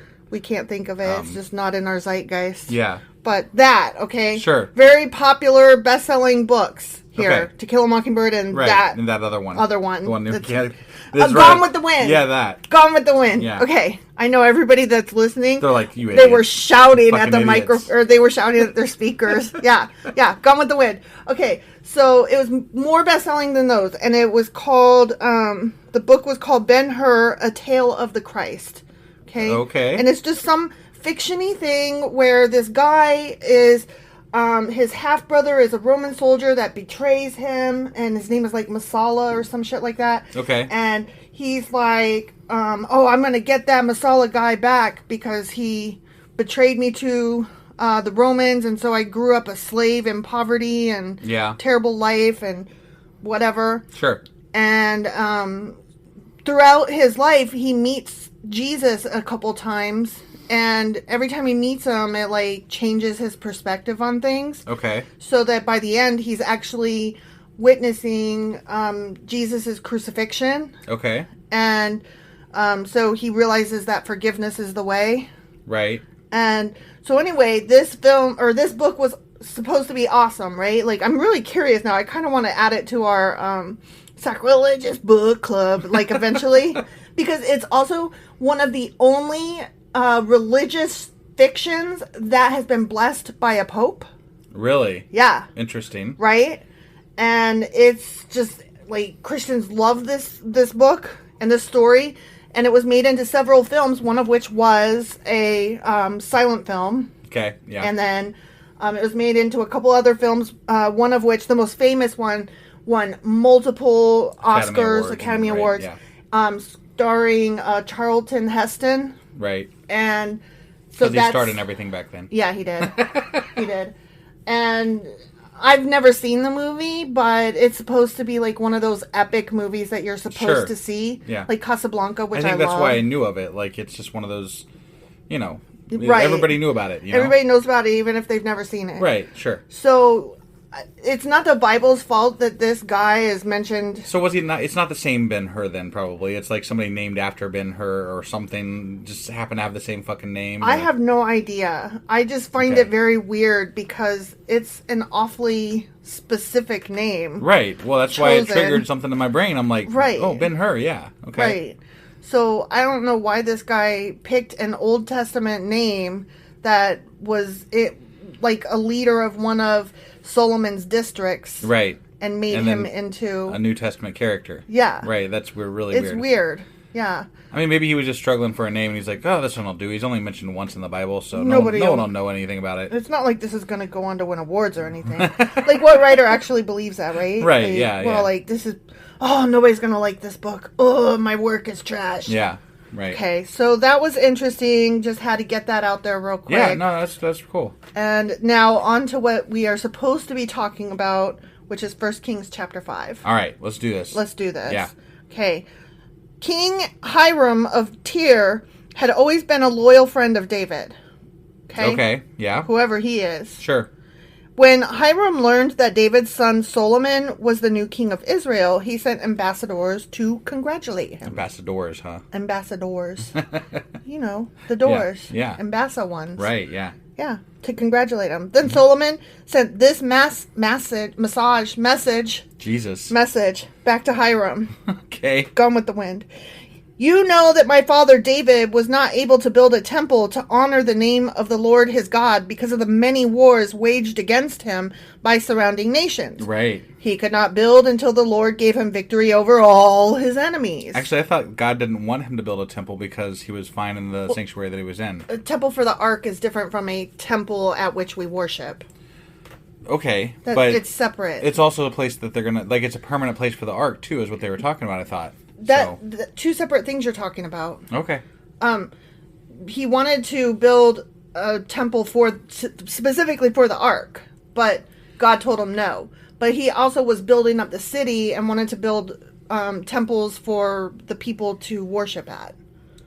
He told David no, not Solomon. Right. That's what I meant. Right. Yeah. Okay. But now the Lord my God has given me peace on every side. I have no enemies and all is well. So I am planning to build a temple to honor the name of the Lord my God, just as he had instructed my father David. For the Lord told him, your son, whom I will place on the throne, will build the temple to honor my name. Oh, that's right. That was said. Okay. Yeah. All right. Therefore, please command that cedars from Lebanon be cut for me. Let my men work alongside yours, and I will pay your men whatever wages you ask. Damn. As you know, there is no one among us who can cut timber like you Sidonians. Yeah. They're good timber cutters. You know. Sidonians. Duh. I mean, when you need timber cut, who are you going to call? Those are the best timber cutters. Why would you call anybody else? I always call the Sidonians. And when you need to kill a ghost, you call the Ghostbusters. Obviously. That's what you do. These are the things that you do. Right. So Sidonians it is written. for wood and chopping. This is the way. And then Ghostbusters for ghosts. Right. So, duh. Yeah, right. This is obvious shit, you guys. Totally. Elementary school. Ben-Hur, Gone with the Wind. Sidonians. Get your shit together. Right. Sidonians. When Hiram received Solomon's message, he was very pleased. And of course he was pleased. He's like, we're getting money from this guy. Right. He praised us and said that we're the best. And we can charge whatever the fuck we want. Right. Man. Right. And then on top of that, like, he's like, we're at peace. Yeah. You know? Yeah. So there was nothing bad in that letter. That was a very well written letter. Yeah, it's good. Praise the Lord today for giving David a wise son to be king of the great nation of Israel. That's what Hiram was saying. I feel like we're going to get really sick of people praising fucking Solomon and shit. Like, you know. I feel like we're going to get sick of that, and then we're also going to get sick when we get to all his songs. That's going to really make me sick. I've already put that out of my mind. I'm like, no, that's not going to actually happen, right? No, it's going to happen. It's happening. It's happening. I don't want it to actually happen. I'm pretty sure that's what most of Chronicles is. Fuck. Yep. Then he sent this reply to Solomon. I have received your message, and I will supply all the cedar and cypress timber you need. My servants will bring the logs from the Lemonade Mountain, Lebanon Mountains to the Mediterranean Sea and make them into rafts and float them along the coast to whatever place you choose. That's actually how they used to do it, so that's really cool. Good on them. Yeah. Then we will break the rafts apart so you can carry the logs away. You can pay me by supplying me with food for my household. But wait, that's what the districts do. Yeah. Wait, you need more fucking food? They No. This guy is saying... You can pay me and my men by giving me food. So, but he doesn't really have to pay him because the districts have to pay him. I'm like, I don't want this to be my month, man. I'm not gonna feed you and the fucking Sidonians. Right. And I know their fucking timber chopping's fucking state of the art, but dude, I only signed up to feed the king. Here's my thing. It's all well and good that you're like, you don't have to pay us, just give me food. You just signed up your guys to do all this work, and they're not getting paid from anybody. Well, we don't know that. They might get paid. They're not getting probably paid not. from Solomon. This probably goes to the guy that runs the forced labor camps. Yeah, so, it's slaves. Right. Yeah, so that's gross. Yeah. So Hiram supplied as much cedar and cypress timber as Solomon desired. In return, Solomon sent him an annual payment of 100,000 bushels of wheat for his household and 110 gallons of pure olive oil. Wow. God damn. That's a lot of oil. Sounds like that's probably a lot of stuff. That's a lot of olives that they squeezed. Right? Yeah. Could you squeeze oil out of an olive? I mean, not 110,000 gallons or whatever, or 110 gallons or whatever the fuck it was. So the Lord gave wisdom to Solomon just as he had promised, and Hiram and Solomon made a formal alliance of peace. Yeah, they did. Then King Solomon conscripted a labor force of 30,000 men from all Israel. He sent them to Lebanon in shifts, 10,000 every month, so that each man would be 1 month in Lebanon and 2 months at home. Oh, wow. That's nice. Kind of decent. Yeah. He's doing that work-life balance shit even back then. Right. Unlike today's corporate America. Americans know how to fuck up the Bible even worse than it already was. Adoniram was in charge of this labor force. Sorry.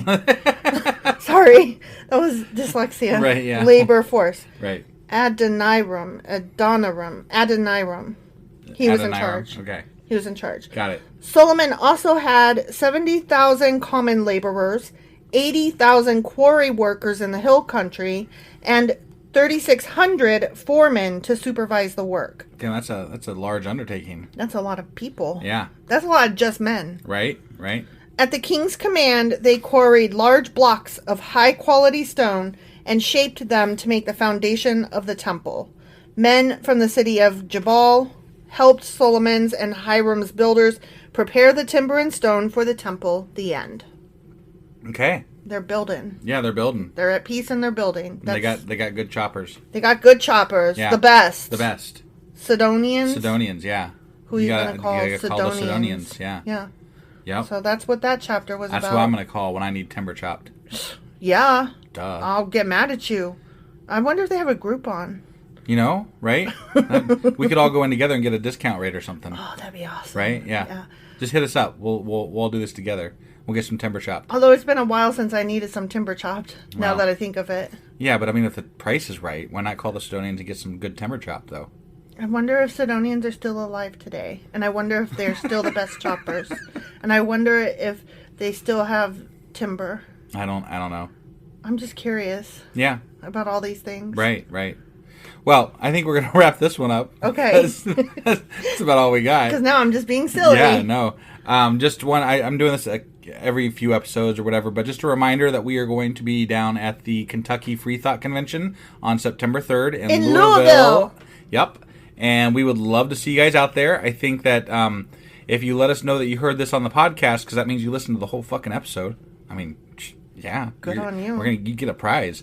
So, but the prize is not chopped timber. No, it's a sample pack of coffee from ungodlybrew.com. Almost as good, but not quite. Yeah, almost as good. But I mean, when it comes to coffee, like, you got to call ungodlybrew.com. Well, yeah. So, or, surf over on the web. Yeah, the Sidonians. They don't really call them. Ghostbusters it's and better Sidonians don't make coffee. They have better technology now. So, you just got to click buttons and stuff. Right. But anyway. We'll see you in Kentucky in September. Yeah. 3rd. Bye, guys. Bye.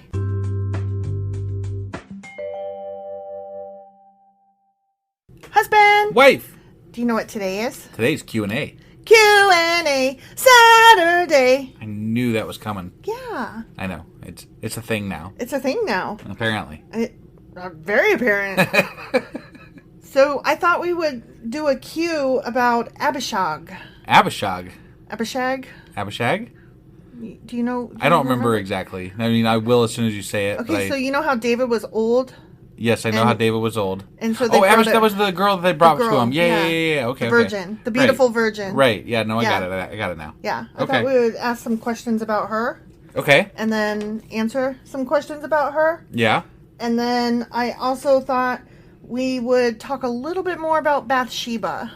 Okay. Okay? Yeah, sounds good. The two topics are actually related. Got it. Okay? Okay. All right, let's get into this Q&A. Cool.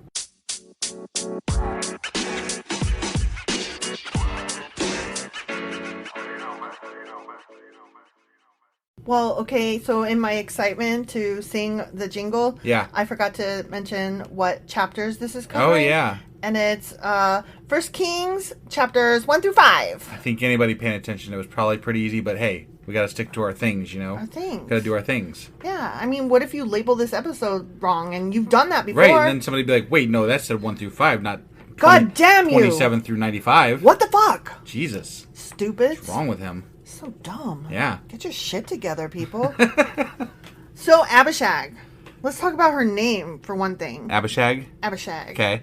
It's kind of an odd name to us, but that doesn't mean anything because, you know... Yeah. These aren't in our regular vernacular. Right. So. When it comes to the Bible, nothing means anything. Right. So, but there is meaning in her name, although it's unclear which of these combinations of words is what it translates to. Okay. It could mean ignorance of the father, or father's ignorance. Okay. Or father of wandering, or wandering father. Got it. And then I made sure to type LOLOL in my notes. So, but regardless of which of those it translates to, her name hints at a dubious parentage. Got it. Which is how she would end up at the whim of the state.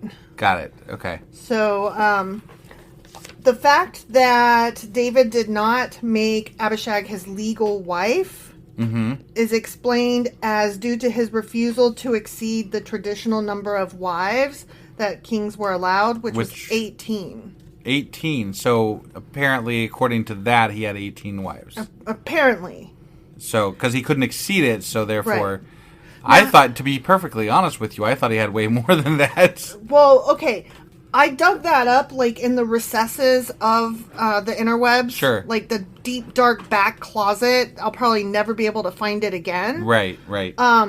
Most people argue over whether or not she was his wife or his concubine. Like, there's a lot of arguments both ways. Okay. But it seems to lean towards actually that she was his wife. Even though they never got it on. Correct. Okay. Correct. And I'll get to that in a minute. All right. You knew I would. Yeah.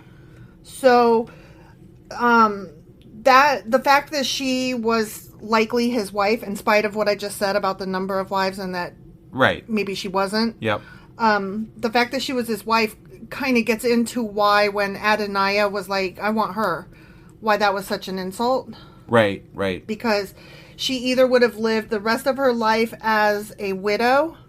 Okay. Or as the conquering king's wife or concubine. Sure. So either a widow or Solomon's person. Right. In his entourage. Right. Or harem or whatever. Yeah. So, I just thought that was interesting because there is so much contention, like Christians arguing back and forth among themselves and scholars offering evidence both ways, whether from history or from how they interpret the words actually written in the Bible. I find it intriguingly weird, actually, that so many people ascribe so much power and meaning to the Bible when really, because of translations, time, and what have you, even the best of entries in there are riddled with errors and questions. We're because, just left with so many questions. Yeah, like the claim is that it's the Word of God and stuff, and like, well, no, it's just not. Like right, at this obviously. point, it's literally been interpreted. I think I saw somewhere like overall it's been interpreted over 14,000 times. And don't even find that slightly unbelievable. And if that is actually factually the case, then how are you supposed to believe anything in there? Right. Like, it's all just garbled shit at this point. Right. That's been refed through so many filters that it doesn't hold anything from the original text. So why would you claim that is your proof of God? Right. Or the word of God or anything? Right. You know, like, it just doesn't mean anything at this point as far as legitimate claims to God. You know what I mean? Yep. So I don't know. I just had to get that off my chest. Sorry. No, I'm totally there with you. In spite of the controversy back and forth as to whether or not she was his wife or his concubine, a lot of scholars believe that she was made his wife because the quote "warm his bed" is usually meant to indicate matrimony. Got it. Okay. Because I didn't know that. Only a wife or a concubine could occupy his bed. Okay. But to warm his bed is usually words that were lent to a wife. Got it. So. Okay. So we should, based on that and based on when Adoniah wants to take her. Yeah. And I'm going to get into some of that in a bit. Yeah. That makes me tend to believe that she was his wife. Okay. All right. Yep. Now I'm going to get into a couple of words here that may or may not strike you, but they may come off a little bit off topic. Okay. So just bear with me. Sure. Okay. So there's a word Bogeret. Bogeret. Bogeret. Okay. Which means adult daughter. And it's one who has reached the age of 12 and a half years and a day. Okay. Okay? Yep. So at 12 and a half years plus 1 day, you're an adult. Okay. Okay. I disagree, but okay. I mean, no, so do I. Okay. The Hebrew word used to describe Abishag's age is Na'ara, which is the word that refers to girls who are no older than 12 and a half years old. Okay. So she was somewhere between 12 and 12 and a half. Got it. Wow. Prepubescent child is what they're referred to. Yeah. Is what that word means. Okay. And then, so during that time, she was an adult, but not allowed to go off with people. Got it. Okay. Okay? Mm-hmm. So this 70-year-old motherfucking man married a 12-year-old child. Right. Yeah. That's so, gross. Whether or not she was a wife or a concubine, whether the relationship was consummated... Does it even fucking matter? I wrote Solomon, but I meant David had a child climbing around naked in his bed. Right. That's disgusting. Right. Now, let's move on to the fact that the quote, I think, was he knew her not. Okay. And that meant that they didn't do it. They didn't have the sexes. Right. And there is also a lot of question about whether or not that is true. Really? Right. Interesting. Mm-hmm. Okay. Most scholars, however, believe that no, they did not have sex, and that was written in because it was not a statement of his chastity, like what we thought, like, oh, David was pure, even, he was so... I didn't think that. I thought he had erectile dysfunction, remember? He exactly had that. He exactly had that. It was to show readers exactly how old and feeble he actually was. Yeah. Because a man's power is closely linked to his virility. Ah. And so, by tradition, the well-being of the country depended entirely upon the physical capability of its monarch. So let me get this straight. I just want to clarify what I understand to be true here. Mm-hmm. They're talking about a 12 to 12 and a half year old girl who married a 70-year-old man who has erectile dysfunction, and he only didn't have sex with her because he wasn't able. And they wrote that into the Bible to prove that he wasn't strong enough to lead Israel. Yeah. Yeah. Not that it was a bad thing that he married the 12-year-old, but that he couldn't have sex was a bad thing. Well, this is one of the many cases that a lot of Republican Christians use as to allow for children to be married away. Wow. Because there are still a handful of states where child marriages are legal. Yeah. And you do not need a parent's consent in most of them. Mm-hmm. Okay. Yeah. And so there are some, like in the case of religious places. Yeah. Like communes or whatever they're called. Right. Don't need parents' permission in a lot of those. They just marry their daughters off. Yeah. In the case of a child being raped, will often be married off to a rapist. Right. So this is the case, one of the cases for that, when they are searching for a way to justify that disgusting pedophilia. I think we need to cover at some point. We need to do like either a special episode or a Patreon episode about like some of the backward ass Christian laws that are in this country, because some of them are absolutely disgusting and wrong and like, how did we even let them put these things on the books? And who fucking wrote the... Like, I don't understand how you can write this stuff or think this stuff or say this stuff and think it's okay in any way whatsoever at any time in the last at least 1,000 years. I'm just saying, so much love and hope for mankind. That's cute. No, I don't. I can't fathom what goes through people's fucking heads. That's all. Right. I don't get it. It doesn't make sense to me. Well, the whole forced birth thing with the fall of Roe v. Wade is headed toward wanting to allow children to be married off. Right. So that disgusting men can have sex with young girls. Sure. And have it be okay. Yeah. It's basically trying to justify what they're doing in the dark and make it acceptable in the light. Right. And it's gross. So Solomon's hold on the throne was not initially strong enough for him to kill the very popular Adoniah.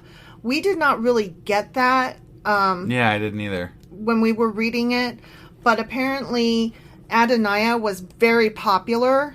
Okay. And since he was the older brother, but by a concubine, not a wife, he was popular and the older brother, so he was expecting for himself that he was going to be king. Got it.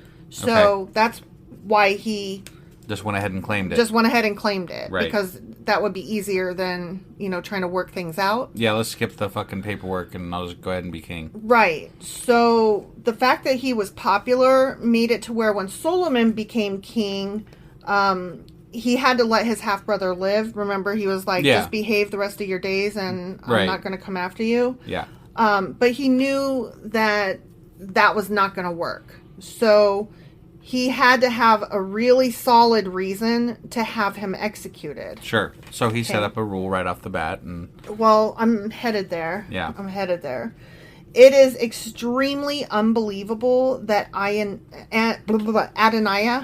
approached Bathsheba with a request to help him get Abishag as his wife. Which, remember, we said at the time, like, why the fuck would he ask her? Right. And why the fuck would she then be like, so they cool. So you're saying they concocted the story then? I'm saying that it is likely.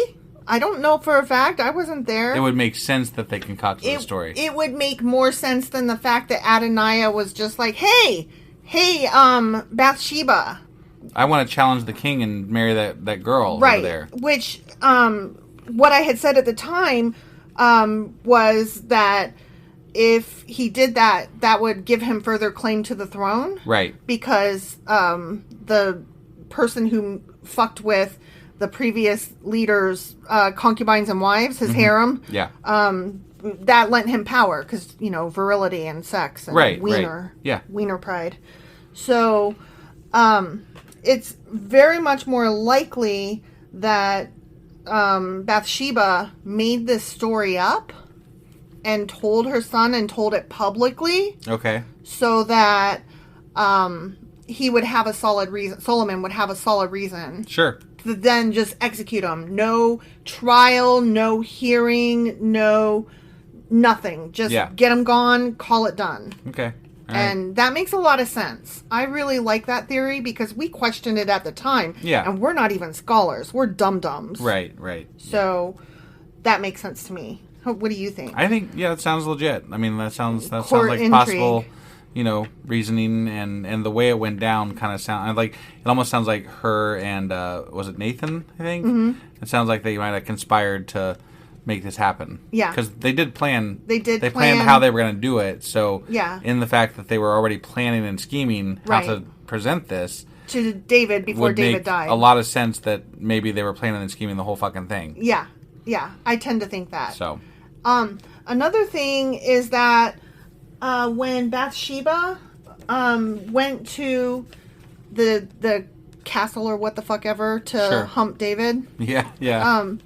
When that happened, so remember at the time I was like, that's gross. She didn't have a choice. She was, you know, taken and it was probably rape. Right. Well, there is some question about that. She might have actually gone willingly because the fact that there would have been so many people knowing that she went back and forth through the castle. It wasn't going to be a private affair.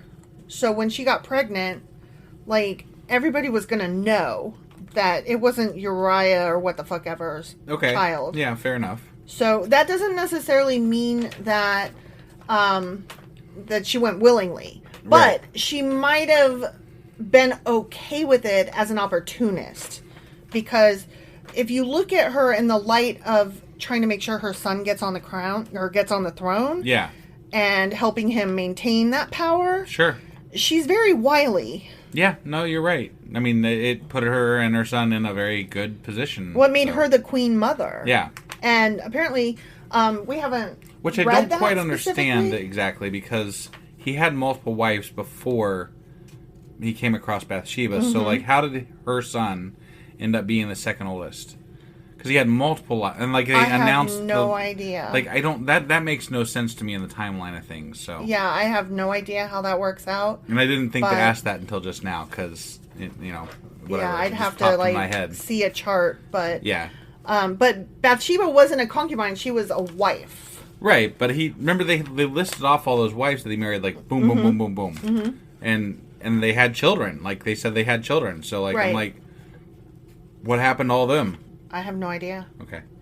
I really couldn't tell you. I mean, they might have stayed with their moms in the other countries that they came from, because a lot of them were political marriages. Got it. So, I don't know. Yeah, whatever. But be that as it may, she did become the queen mother, and as such had great power. And she was the first monarch, or the first woman to assume that role of queen mother, because this kingdom thing is still early stages. Yeah, right. So that's very interesting. Yeah. A couple more things. The story of Bathsheba was edited by court storytellers during the reign of her son Solomon. Interesting. So as they started telling the story of this, they made the history of Bathsheba. They were the story was doubtless influenced by Bathsheba and her son. Got it. Yeah. So, interesting. We know only what they wanted us to know. Right. And also what they were forced to acknowledge because it was already public knowledge. So what I'm gathering here is that she was kind of ruthless. That is my impression, and I didn't want to think of her that way because to me she was a victim. Right. You know what I mean? And I think that could still be the case, just being a woman in those times. Yeah. No, but, I mean, now here's the other side of it. Like, they could have. Maybe she's not ruthless. Maybe somebody uses her to be ruthless. The way somebody used Abishag. Right. Yeah. So I don't know. That's also a possibility. Right. Because Nathan wasn't invited to the thing either. So maybe Nathan was using Bathsheba to influence David to get Solomon on there and then make things the way he wanted them to be. Right. He also had two sons that ended up being trusted advisors for Solomon once he made king. That is true. So Nathan ended up in a pretty light also. Right, yeah. So that's interesting. Yeah. So I mean, just my 2 cents there. Yeah. I mean, I don't know. I think that any woman living during that time was a victim, but I also think that some had better chance to be opportunistic than others. Sure. And Bathsheba definitely ended up at the top of the heap. Right. So yeah, my feelings on her are a bit more ambiguous and gray. Right, I gotcha. So that's all I had for today. Okay. Well, that was a good... I don't think I have anything much to add. It was... we covered some stuff that makes a little bit more sense now. Mm-hmm. And the Bible... is gross. Is gross, yeah. I mean, I think that says it all. Right. The Bible is gross, guys. I still... So, okay, we were talking earlier... Sorry, just one last thing here. We were talking earlier how the story of David and Abishag. Yeah, that one. We were talking how that people use that to justify weddings of young girls, even in the United States, right? Yes. I find it really, really odd that we take a story, any story, from the Old Testament to justify anything about fucking marriage when these people married so many goddamn people. Right. And, like, there was no rules defined for marriage at this time other than if you were, like, the shoe giving thing. Like, right. There's some really weird traditions at this point. Weird in our eyes. Yeah, but there is certainly no one man, one woman. Right. There's no defined role for what marriage looks like right. in the time of the Israelites. Right. I find it odd that these things are still used to justify those types of things. I find it odd that the Old Testament is used to justify any motherfucking thing. True. It's so archaic and stupid. Right. I just don't understand why. It makes no fucking sense. It really doesn't. Okay, that's it. I'm rant done. All right. So that was our Q&A for today. And tomorrow we will be back with... Sacrilegious Book Club. And then also the weekly replay. Yeah, we'll be back with those. All right, we'll see you guys tomorrow. Bye.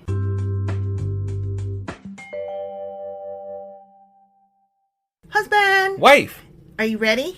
Am I ready for what? Sacrilegious Book Club. I don't think I'm ever not going to laugh at that. It's so stupid. It really is.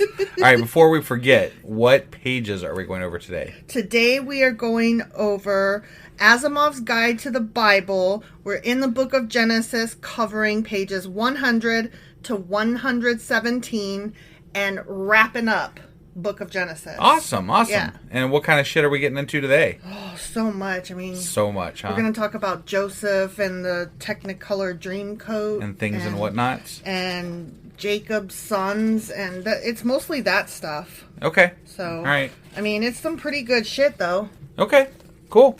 Well, I'm looking forward to it. Let's go ahead and get on into this, huh? Let's get on into this.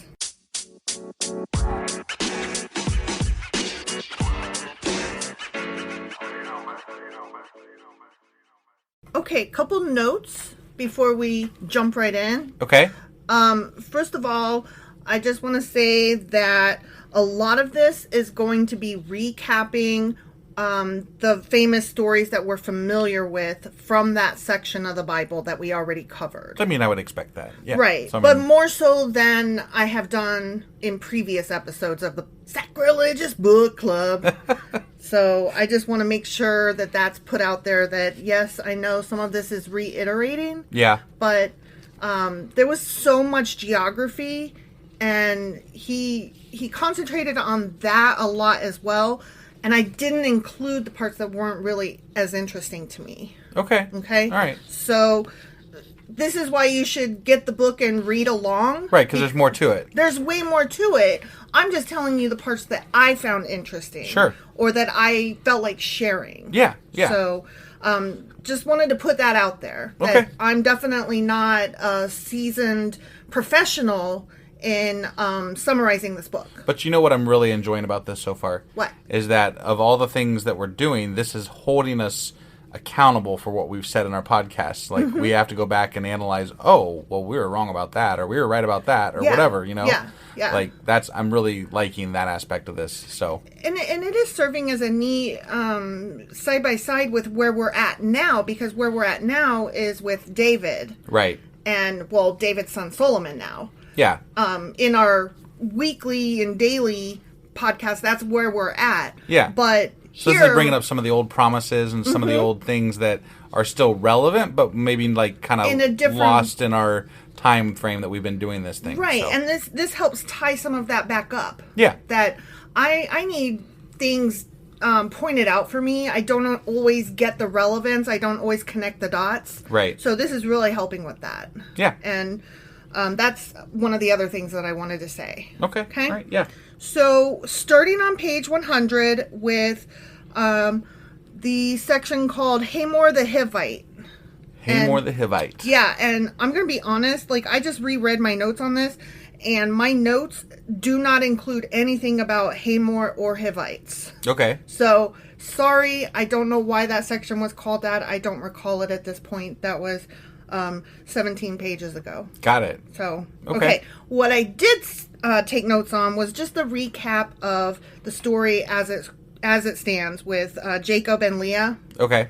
And their daughter Dinah was raped by the prince of Shechem. Right. And that rapey prince wanted to marry Dinah, but the sons of Jacob would only allow this if all the males of the city would agree to be circumcised. This was one of my favorite stories back then. Right. It was such a great story. While they were still healing, the sons of Jacob struck at the town to avenge the rape. Yeah, I loved it. Yeah. It was great shit. It was horrible and wonderful, and yeah. Yeah. Well, I have a quote here from Asimov that I thought I couldn't phrase it any better, so I just quoted it directly. Right. It is not likely that two individual human beings would attack a city. Rather, this is a war of tribes represented by their eponyms. Okay. So this gets into that thing that I say every episode, which is these people were not actual persons. Right. They are eponyms representing entire tribes of people, which, let me explain that. What more likely happened is that an attack on the city of Shechem, the tribe of Dinah was defeated and utterly destroyed, and then avenged by the tribes of Simon and Levi, who must have suffered greatly. Okay. Okay? Yeah. And this kind of comes back into play a couple times later. Immediately, we see Simon and Levi were among the weakest tribes later. Okay, yeah. Because Simon was eventually absorbed by Judah. Right. And the Levites never held land, were never warriors, and only served in a priestly function. Right. So that makes a lot of sense. Right, right. Okay, moving on. The next section is Ephrath on page 101, I believe. Okay. I accidentally left off part of the digit because I'm a dumbo. So I think it's either 100 or 101. Got it. Okay. Jacob bounced after that mess. He was like really upset with his sons for doing that, and he was like, "We got to get out of here." Right. And so they had to stop during their travels for Rachel to give birth to Benjamin, which is Jacob's youngest son and the only one born in Canaan. Got it. Okay. Rachel, and wasn't that the only one that was actually Rachel's child? No, Joseph. Oh, that's right. Okay. Joseph was his favorite. Oh, okay, that's right. Because Joseph was his firstborn by Rachel. That's Not right. his firstborn, but his firstborn by Rachel, whom he loved. Right, okay. And then Benjamin was the last of his children born, also by Rachel. Right.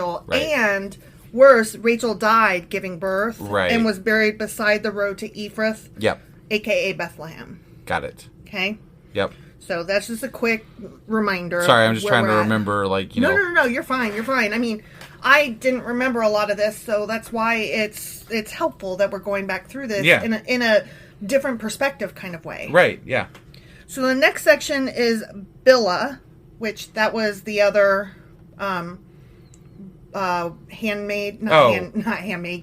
Yeah. Okay. One of the servants. Right. That section starts on page 102. Okay. And Reuben, the oldest son, and he's the name I was trying to remember before, in one of our other episodes that was actually one of our daily readings of where we're at. Yeah. So not in a previous book one. Right. Okay. Right. Reuben, who was Jacob's oldest, boinked Jacob's concubine Bilhah. Ah, okay. Yeah. And that's going to come back to bite him too. Right. Okay. What probably actually really happened, though, is that the tribe of Reuben attempted to seal its position as leader, quote-unquote firstborn. Yep. He was the firstborn by Leah, I think, or maybe one of the other... whoever the other maid was. Oh. Zippa or some shit like that. Zipper is how I remember. Yeah, sure, okay. But anyway, he got spanked.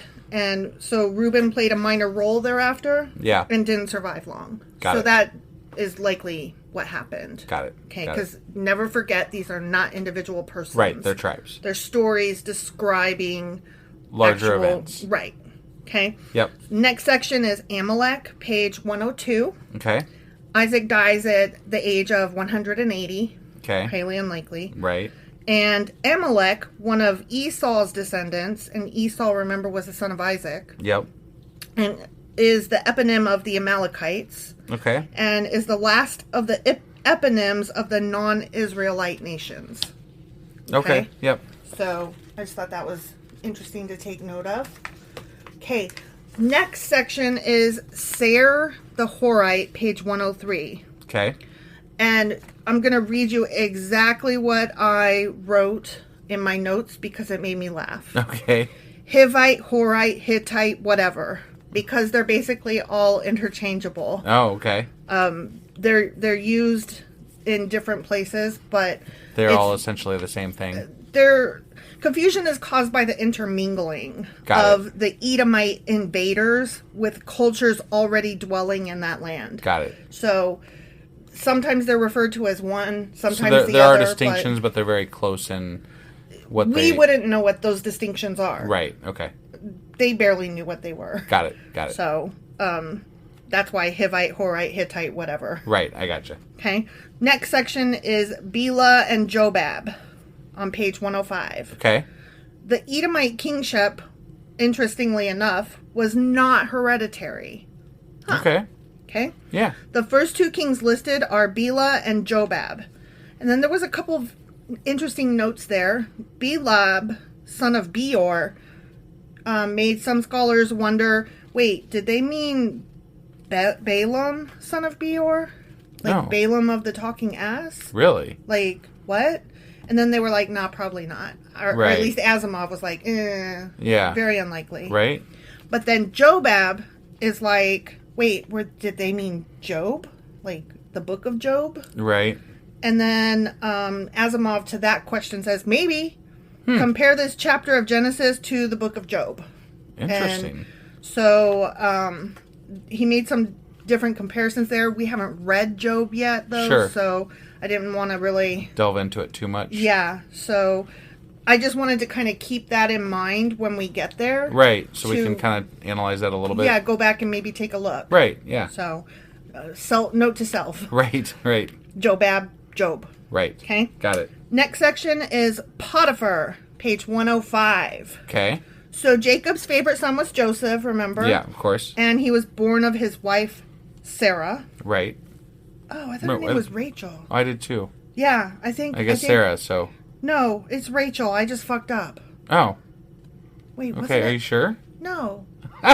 Wait, who are we talking? We're talking about Jacob, right? Yeah. Okay. Anyway, I'm pretty sure it was Rachel. Why did I write Sarah? I think I fucked that up. So, but anyway, Jacob's son Joseph, he was the favorite, and he was a spoiled tattletale brat. Okay. Because he was the favorite, And his brothers wanted to kill him because, he was a brat. Yeah. But the two oldest siblings nixed that idea. And apparently there were two separate stories that were combined into one. And these stories were Reuben, the oldest brother, was the northern tradition. And Judah, the next oldest, was from the southern tradition. Okay.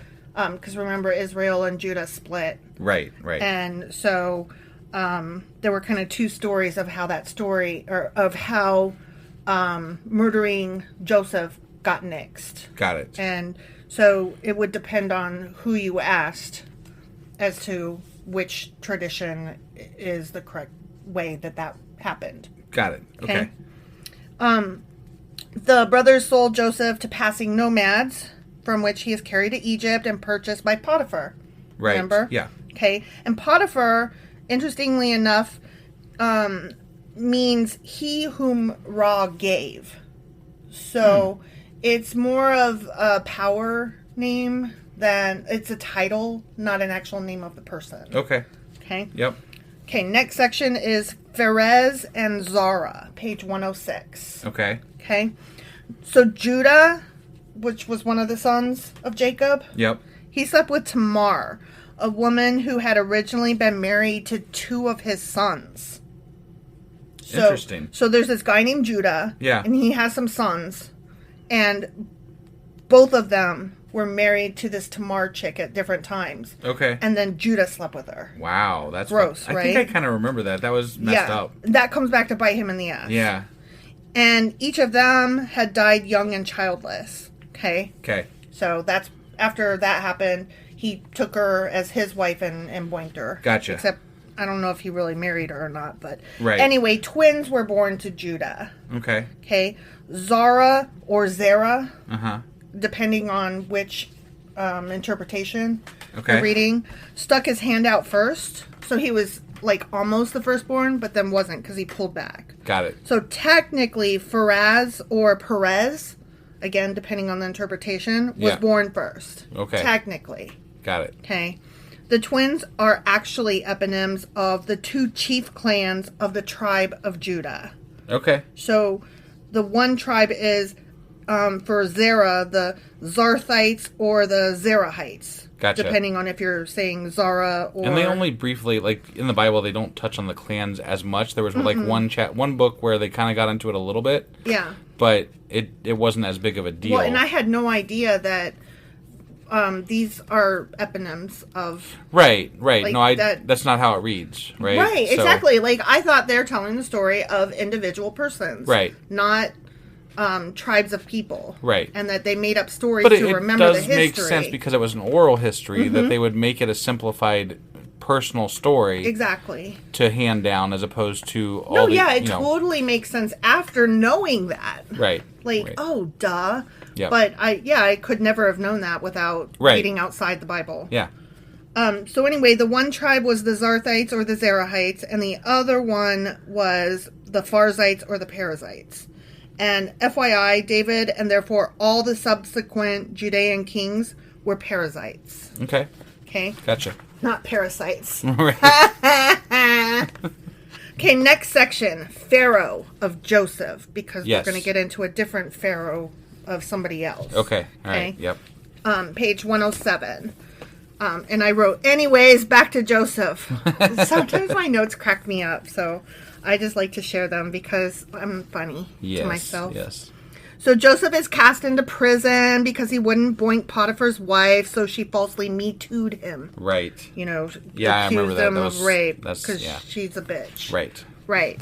And I think we said at the time that if you guys have not seen the movie, it's a musical, Joseph and the Technicolor Dreamcoat, y'all You are need to see missing it, out. yeah. It's so good. Right. And it tells this whole story in a really good way. Right. That makes a lot of sense. As I recall, once he's in jail, he starts prophesizing, right?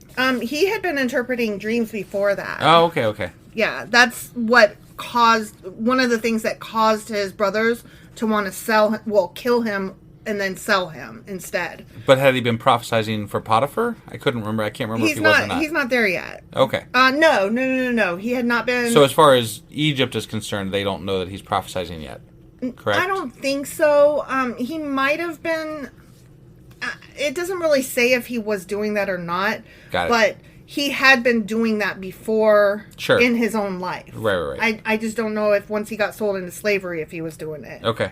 So, he like with his brothers had a dream that he prophesized that, hey, guess what? I had this dream that y'all are gonna bow to me someday, and they Yeah. were like, "Fuck that!" But little it happens. pissant. So, right? you know, fuck But them. that's why they sold him, Right. They were like, "Fuck you, we're tired of your shit." Right.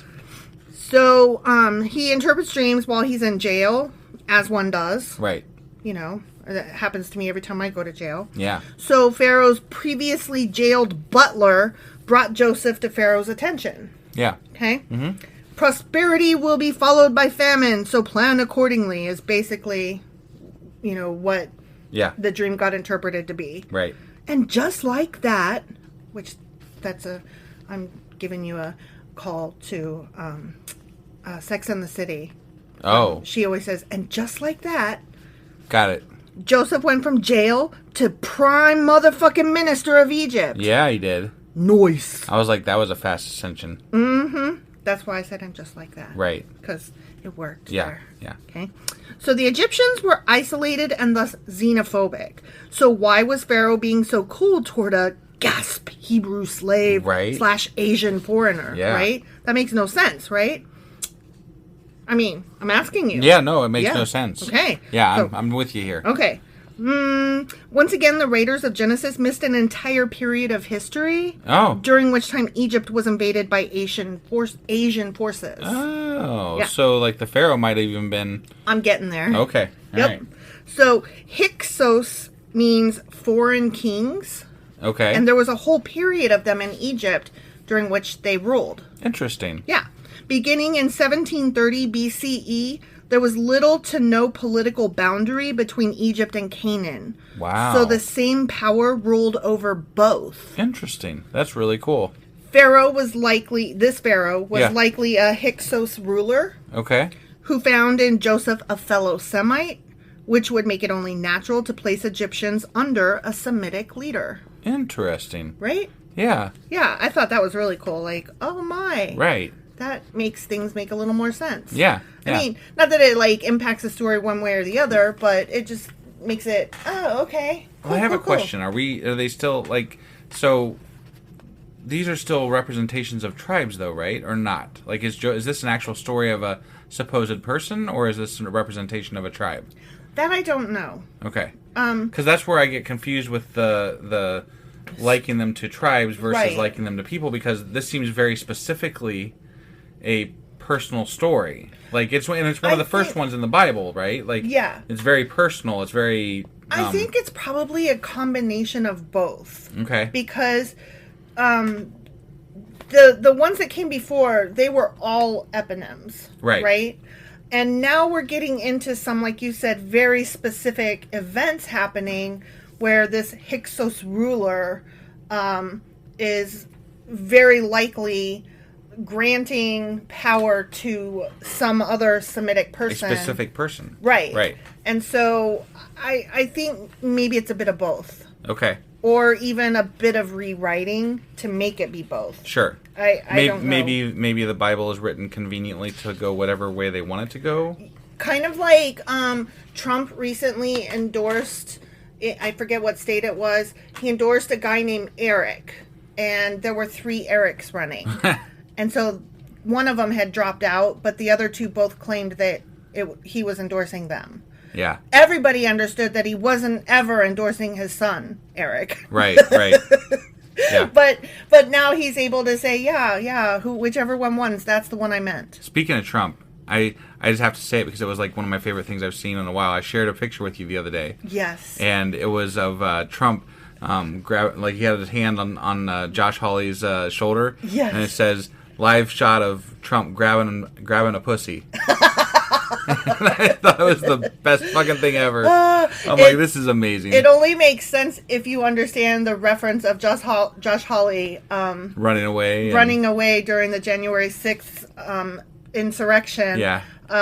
Which that shot came out during the January 6th hearings. Right. So, and if you understand the grabbing him by the pussy reference that Trump did. Yeah. So it takes a little bit of understanding a lot of what's been going on. That's a good one. I had to share that because that was such a great picture. That was like, awesome. that was amazing.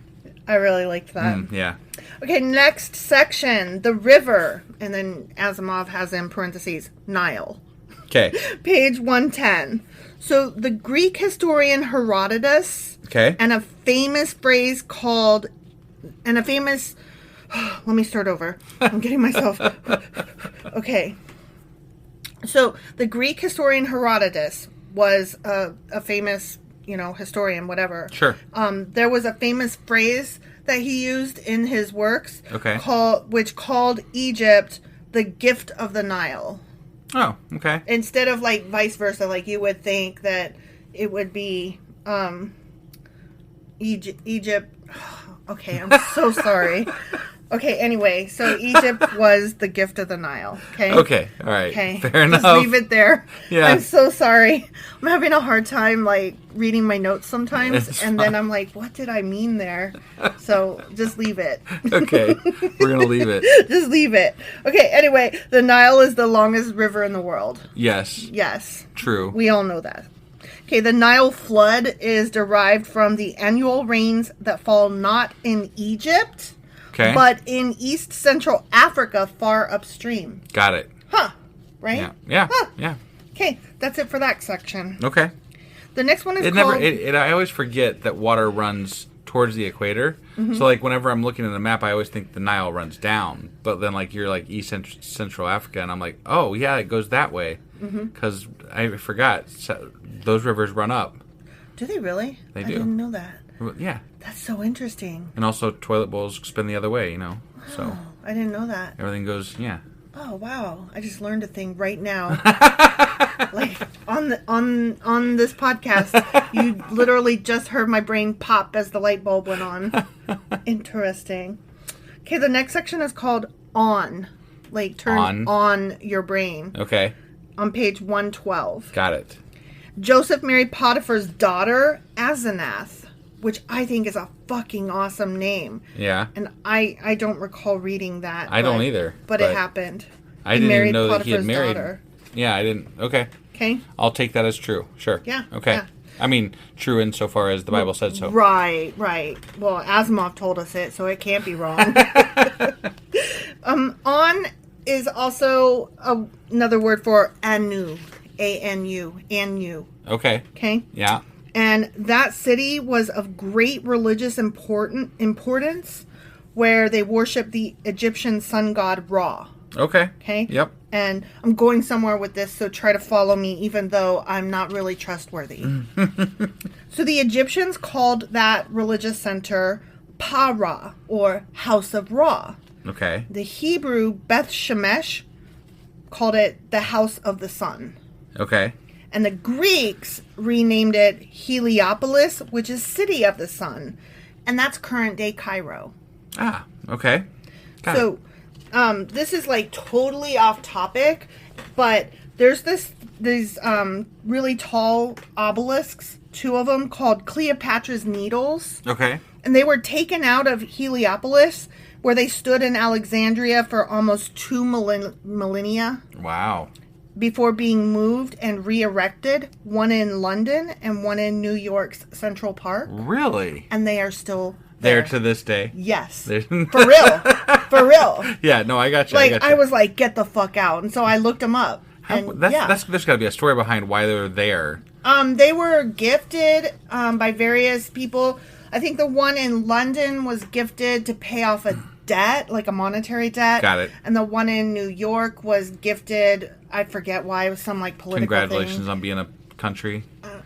No, I don't think it was that. I think it was just like some political move. Okay. Like you give somebody, like, you throw paper towels at some people, and other people like you give an putting obelisk. a thousands-year-old monument in Central Park is a bad idea. Right? Yeah. I'm just saying, yeah, like it's got to be like close to ruin by now, right? You would think, like, but I think most people don't realize what it is. probably not. And there's like, oh yeah, that thing. I've just Whatever. added that to my list of things I must see before I die. No, that's really cool. Yeah. Like that's, I mean, Next time we go thousands to of New years York. old things. That's really interesting. Cleopatra's Needles. Right, and Okay. and it's in the United States. Like, Yeah. how many thousands of year old things can you see in the United States? Right. That you could just walk up to and be like, sup. Right. Yeah. Yeah. So, yeah, I had to stop reading for a minute and be like, hang on a sec, what? That's one of the reasons I want to visit other countries, because we're such a new country. Mm-hmm. Everything here is just so fucking new. Like, that's why whenever I was studying history, because as a kid I grew up overseas, and then as a child in the States, like, I moved around. I never, like, felt any kind of connection with the States. Yeah. And so history class was always really stupid and boring because I'm like, who the fuck does the U.S. think they are? Why do I have to, like, that? They've only been around a couple hundred years. Who gives a shit about Well, and them? you know me, I grew up here in the same place my whole life, basically. And I have a deep understanding of what local history is and United States history, and it means a lot to me. So Which I can't relate we grew up with to at from all. two different like perspectives. Now, I also like to relate to the world history of things too. So I very much appreciate how everything brought us to the point that we're at. So I'm rambling here. I'm not really just, but yeah. For myself, like, I never thought I liked history until I got into college and I took a history class that was about other cultures. Right. And it was a humanities class that actually concentrated on, like, music and architecture and art. Right. From as influenced by historical events around the world, and the United States wasn't even hardly mentioned. And I was like, oh my God, this history class was written for me. Yeah, even just in human history, we're a blip on the freaking radar. Right. So, Right. I mean, it's what it is, but... Yeah. So, I don't know.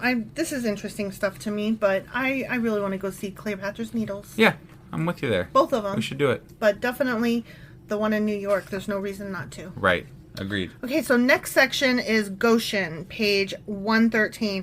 And I'm not going to lie, when I first read that, I was thinking Goku, which is an anime. And I don't know why, but it just sounds like an anime. Yeah, see, when you said it, I was thinking Goshen, Indiana. Oh. Because it's nearby, so... Goshen? Yeah. Huh. I didn't know that. Yep. So, that was what first crossed my mind, but... Indiana just passed the U.S.'s first almost near complete no abortions. Awesome. Yeah. Love it. That's what I'm thinking In no way of. whatsoever. Right. That's what I'm thinking of when I hear Indiana. Yeah. Well, I mean... Fuck you, Indiana. That's also where Pence came from, so it's not got a lot of things going for it. Right. Fuck Pence. Right. Yeah. I don't care that he didn't do the Trump insurrection thing. Yeah. I don't care that was his That's final line. That's the only thing that keeps him from being, like, complete hatred, right? Essentially. Whatever, I still hate him. That he stood up that last minute and said, okay, we're not going to completely ruin the United States. But he helped get us here. So right. Fuck him. Yeah. Okay, so Goshen, page 113. So Jacob and his wife Asenath had two sons, Ephraim and Manasseh. Okay. And Egypt prospered. Yeah. It prospered. Yep. So when famine struck, they were ready. Yay. Okay. But Canaan suffered, obviously. They did not have the memo. Right. So they didn't prep. Yeah. So Jacob's sons had to go to Egypt to buy grain because they were like, oh my God, we're all starving to death. Right. And Joseph pretended to be rough with them just to see if they changed. Sure. Because from his perspective, he was like, you guys didn't mind hurting me knowing that it was going to hurt Dad. Right. And that's fucked up. Like, you put your own feelings first, even knowing it would hurt Dad. So I'm going to see if you guys are still like that by taking his other favorite son, the youngest, Benjamin, and making you guys, have to give him up. Right. And seeing if you will at all let that happen. Which we know the brothers would not give up Benjamin. And so... they showed that they had truly changed because they were like, no, take me as slave in his place, and please, this would hurt our father so much. Bah! So Joseph revealed himself as being alive and well, and the brothers were invited to live in Egypt, and the Pharaoh welcomed them, which is amazing. Right. And the family moved to the land of Goshen in Egypt. Got it. Okay? Yep. Yay, they all lived happily ever after the end, right? Sure. So the next chapter is the last, or the next section is the last one in Asimov's Guide to the Bible, the book of Genesis. Right. Called Ephraim and Manasseh, page 114. Okay. Okay? Mm-hmm. So this is so interesting to me, this final section. Yeah. So Jacob blessed Joseph's sons as his own on his deathbed. Right. Which we kind of remember. I remember that happening, but I also remember, like, what does that mean? Like, wasn't that the one with the right hand and the left hand, and he crossed them and stuff? Yeah. But I remember us going, like, so he just was like, "Oh, you're my sons now," and we were like, Right. "Oh, what the fuck?" Yeah, that was weird. It was, but it wasn't. Okay. Because when he took them on his deathbed, that is part of what created the 12 Tribes. the 12 tribes Got it. of Israel. Okay. So we've got Reuben, Simon, Judah, and Dan, Gad, Issachar, Zebulon, and Asher, Naphtali, Benjamin, Ephraim, and Manasseh. Got it. Oh, and don't forget Levi, except for fooled you, because that would be 13, not 12. But Levi never amounted to much beyond becoming a landless priestly caste, so they don't count. Womp womp. Got it. So Okay. we are still talking in, like, essentially the whole book of talking about where Joseph was talked about. Mm-hmm. That was still references to them as tribes, I'm assuming. I think so. In in a way, like, you know, I mean, There- maybe Joseph was a tribe that had power in Egypt of some type. You know what I mean? Like, that's maybe more likely what the case might have been. Right. And yeah, I don't know. And then they came to some sort of a treaty when they came back to, who knows? But yeah, it sounds like they're treating them as tribes here, where they're bringing them back into the loop. So. Yeah. Oh, well, and that's why I said I think that it was probably a bit of both. Got it. You know? Yeah. But regardless, Joseph, because his sons were named as Jacob's sons. Yeah. In essence, he got two tribes. So a lot of times, Ephraim and Manasseh were referred to as Joseph's tribes. Got it. Or the Josephian tribes, or whatever. Sure. Even though they were his sons. Yep. And so, thus, these children, Jacob's grandsons, received the birthright ahead of Reuben, the oldest brother. Got it. Okay. Interesting, right? Yeah. Yeah. So, oh, you know what? I apologize. I have one more interesting little section. Okay. I forgot about. Sorry. Okay. So the last section for realsies is called Judah, and it's on page 116. Okay. Okay. And so Reuben was dismissed. He was the oldest, right? But he was dismissed for his seduction of Bilhah. Remember, we talked about that? Yep. And so this is Jacob, like, going on and doing his, like, blessing on his deathbed thing. Yep. Okay? So he's like, Reuben, you suck. Right. Okay? Yeah. And then he gets to Simon along with Levi, and they were dismissed because of their raid on Shechem after Dinah's rape. Right, Okay? right. So you guys suck, you're out. Yep. Okay? Judah, he enthusiastically praised. And David, who descends from Judah, establishes the peace and stability of Israel. Yeah. So that makes sense. Yeah. And it was the people who were the priests who were putting this together, like, went back and were like, and Judah, he enthusiastically praised because, Right. Because Judah's tribe turned out well. Yeah, right. Right? They're very, very centrally important in the Bible story. Mm-hmm. So the rest were mostly noted favorably. And I'm not going to name those off. But Joseph's tribes, Ephraim and Manasseh, Yep. are praised exuberantly and at length. Yeah. But what's interesting is that they didn't necessarily amount to much. Right. But the stories were compiled at the time when they were doing Got well. it. Yeah. So, Yeah. oopsies. History pulled out. Yep. Well, that You're didn't wrong. work out so well. Yeah, you're wrong. You didn't prophesy very well. Right. So that's funny. Yeah. Jacob died at age 147. Nope. But you recall the last person that I said died Was 180. Was 180. Yeah. So you see how we're doing that. We're moving down closer to that realistic time frame. Yes.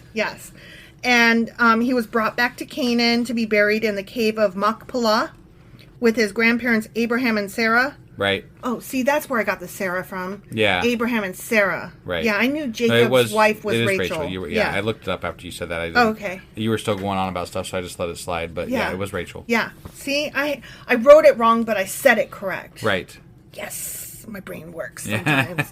So anyways, he went back to the cave of Machpelah where his grandparents Abraham and Sarah were buried, Yep. along with his parents Isaac and Rebekah, and one of his wives Leah. Got it. Now Rachel wasn't buried in that cave because remember she died on the side. Oh, that's on the right. road. Yeah, she was yeah, buried yeah. along. Giving birth to Benjamin. Yeah. Yeah. And then Joseph died about 50 years later, at age 110. Got it. Now So- we're down in a realistic time frame now. Yeah. Wow. Yeah. See how they did that? They just moved right down that scale there. They're like, now we're gonna die at regular ages now. Yep. Sounds Regular-ish ages. Right.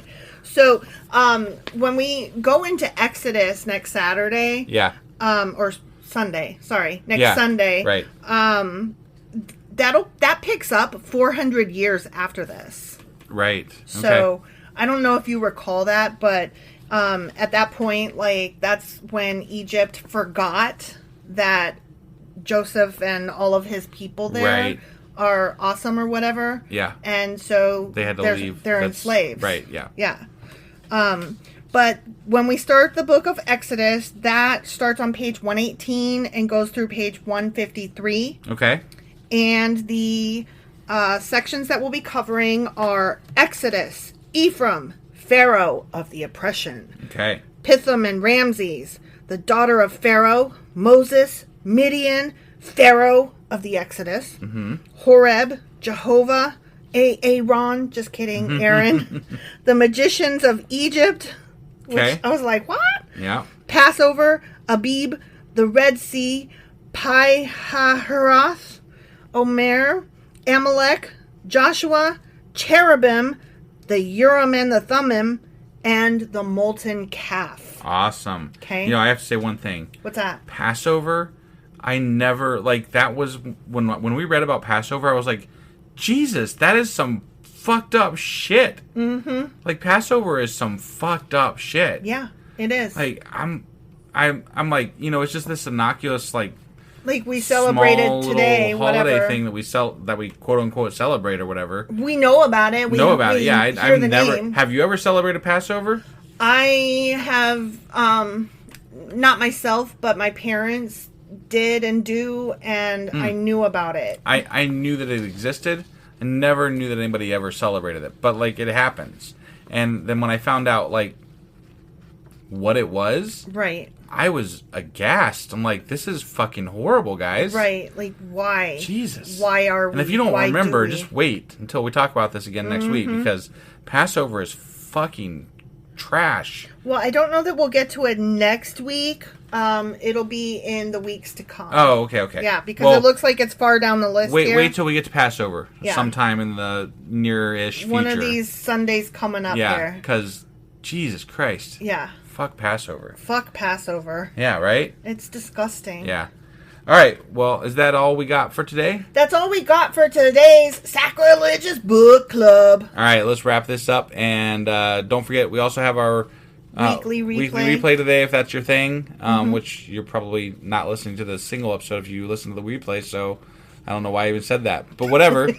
Anyway. On Monday, we will be back with 1 Kings chapter 6. Yeah, that. Bye, guys. Bye.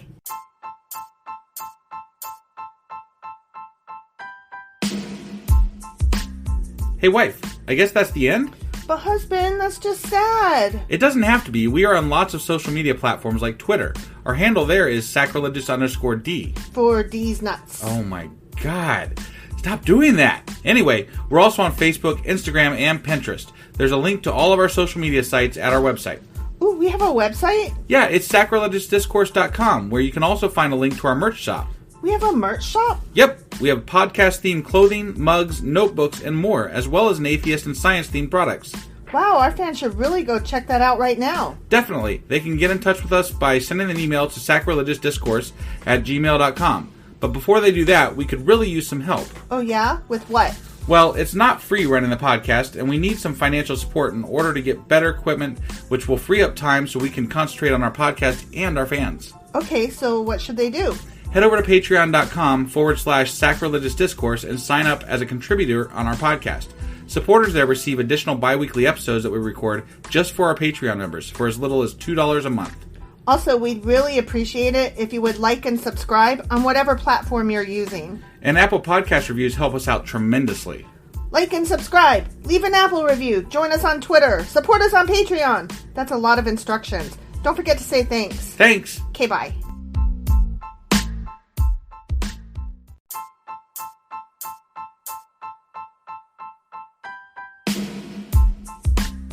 Hey, wife, I guess that's the end? But husband, that's just sad. It doesn't have to be. We are on lots of social media platforms like Twitter. Our handle there is sacrilegious_D. For D's nuts. Oh my God. Stop doing that. Anyway, we're also on Facebook, Instagram, and Pinterest. There's a link to all of our social media sites at our website. Ooh, we have a website? Yeah, it's sacrilegiousdiscourse.com, where you can also find a link to our merch shop. We have a merch shop? Yep, we have podcast-themed clothing, mugs, notebooks, and more, as well as an atheist and science-themed products. Wow, our fans should really go check that out right now. Definitely. They can get in touch with us by sending an email to sacrilegiousdiscourse@gmail.com. But before they do that, we could really use some help. Oh yeah? With what? Well, it's not free running the podcast, and we need some financial support in order to get better equipment, which will free up time so we can concentrate on our podcast and our fans. Okay, so what should they do? Head over to patreon.com/sacrilegious discourse and sign up as a contributor on our podcast. Supporters there receive additional bi-weekly episodes that we record just for our Patreon members for as little as $2 a month. Also, we'd really appreciate it if you would like and subscribe on whatever platform you're using. And Apple Podcast reviews help us out tremendously. Like and subscribe. Leave an Apple review. Join us on Twitter. Support us on Patreon. That's a lot of instructions. Don't forget to say thanks. Thanks. Okay, bye.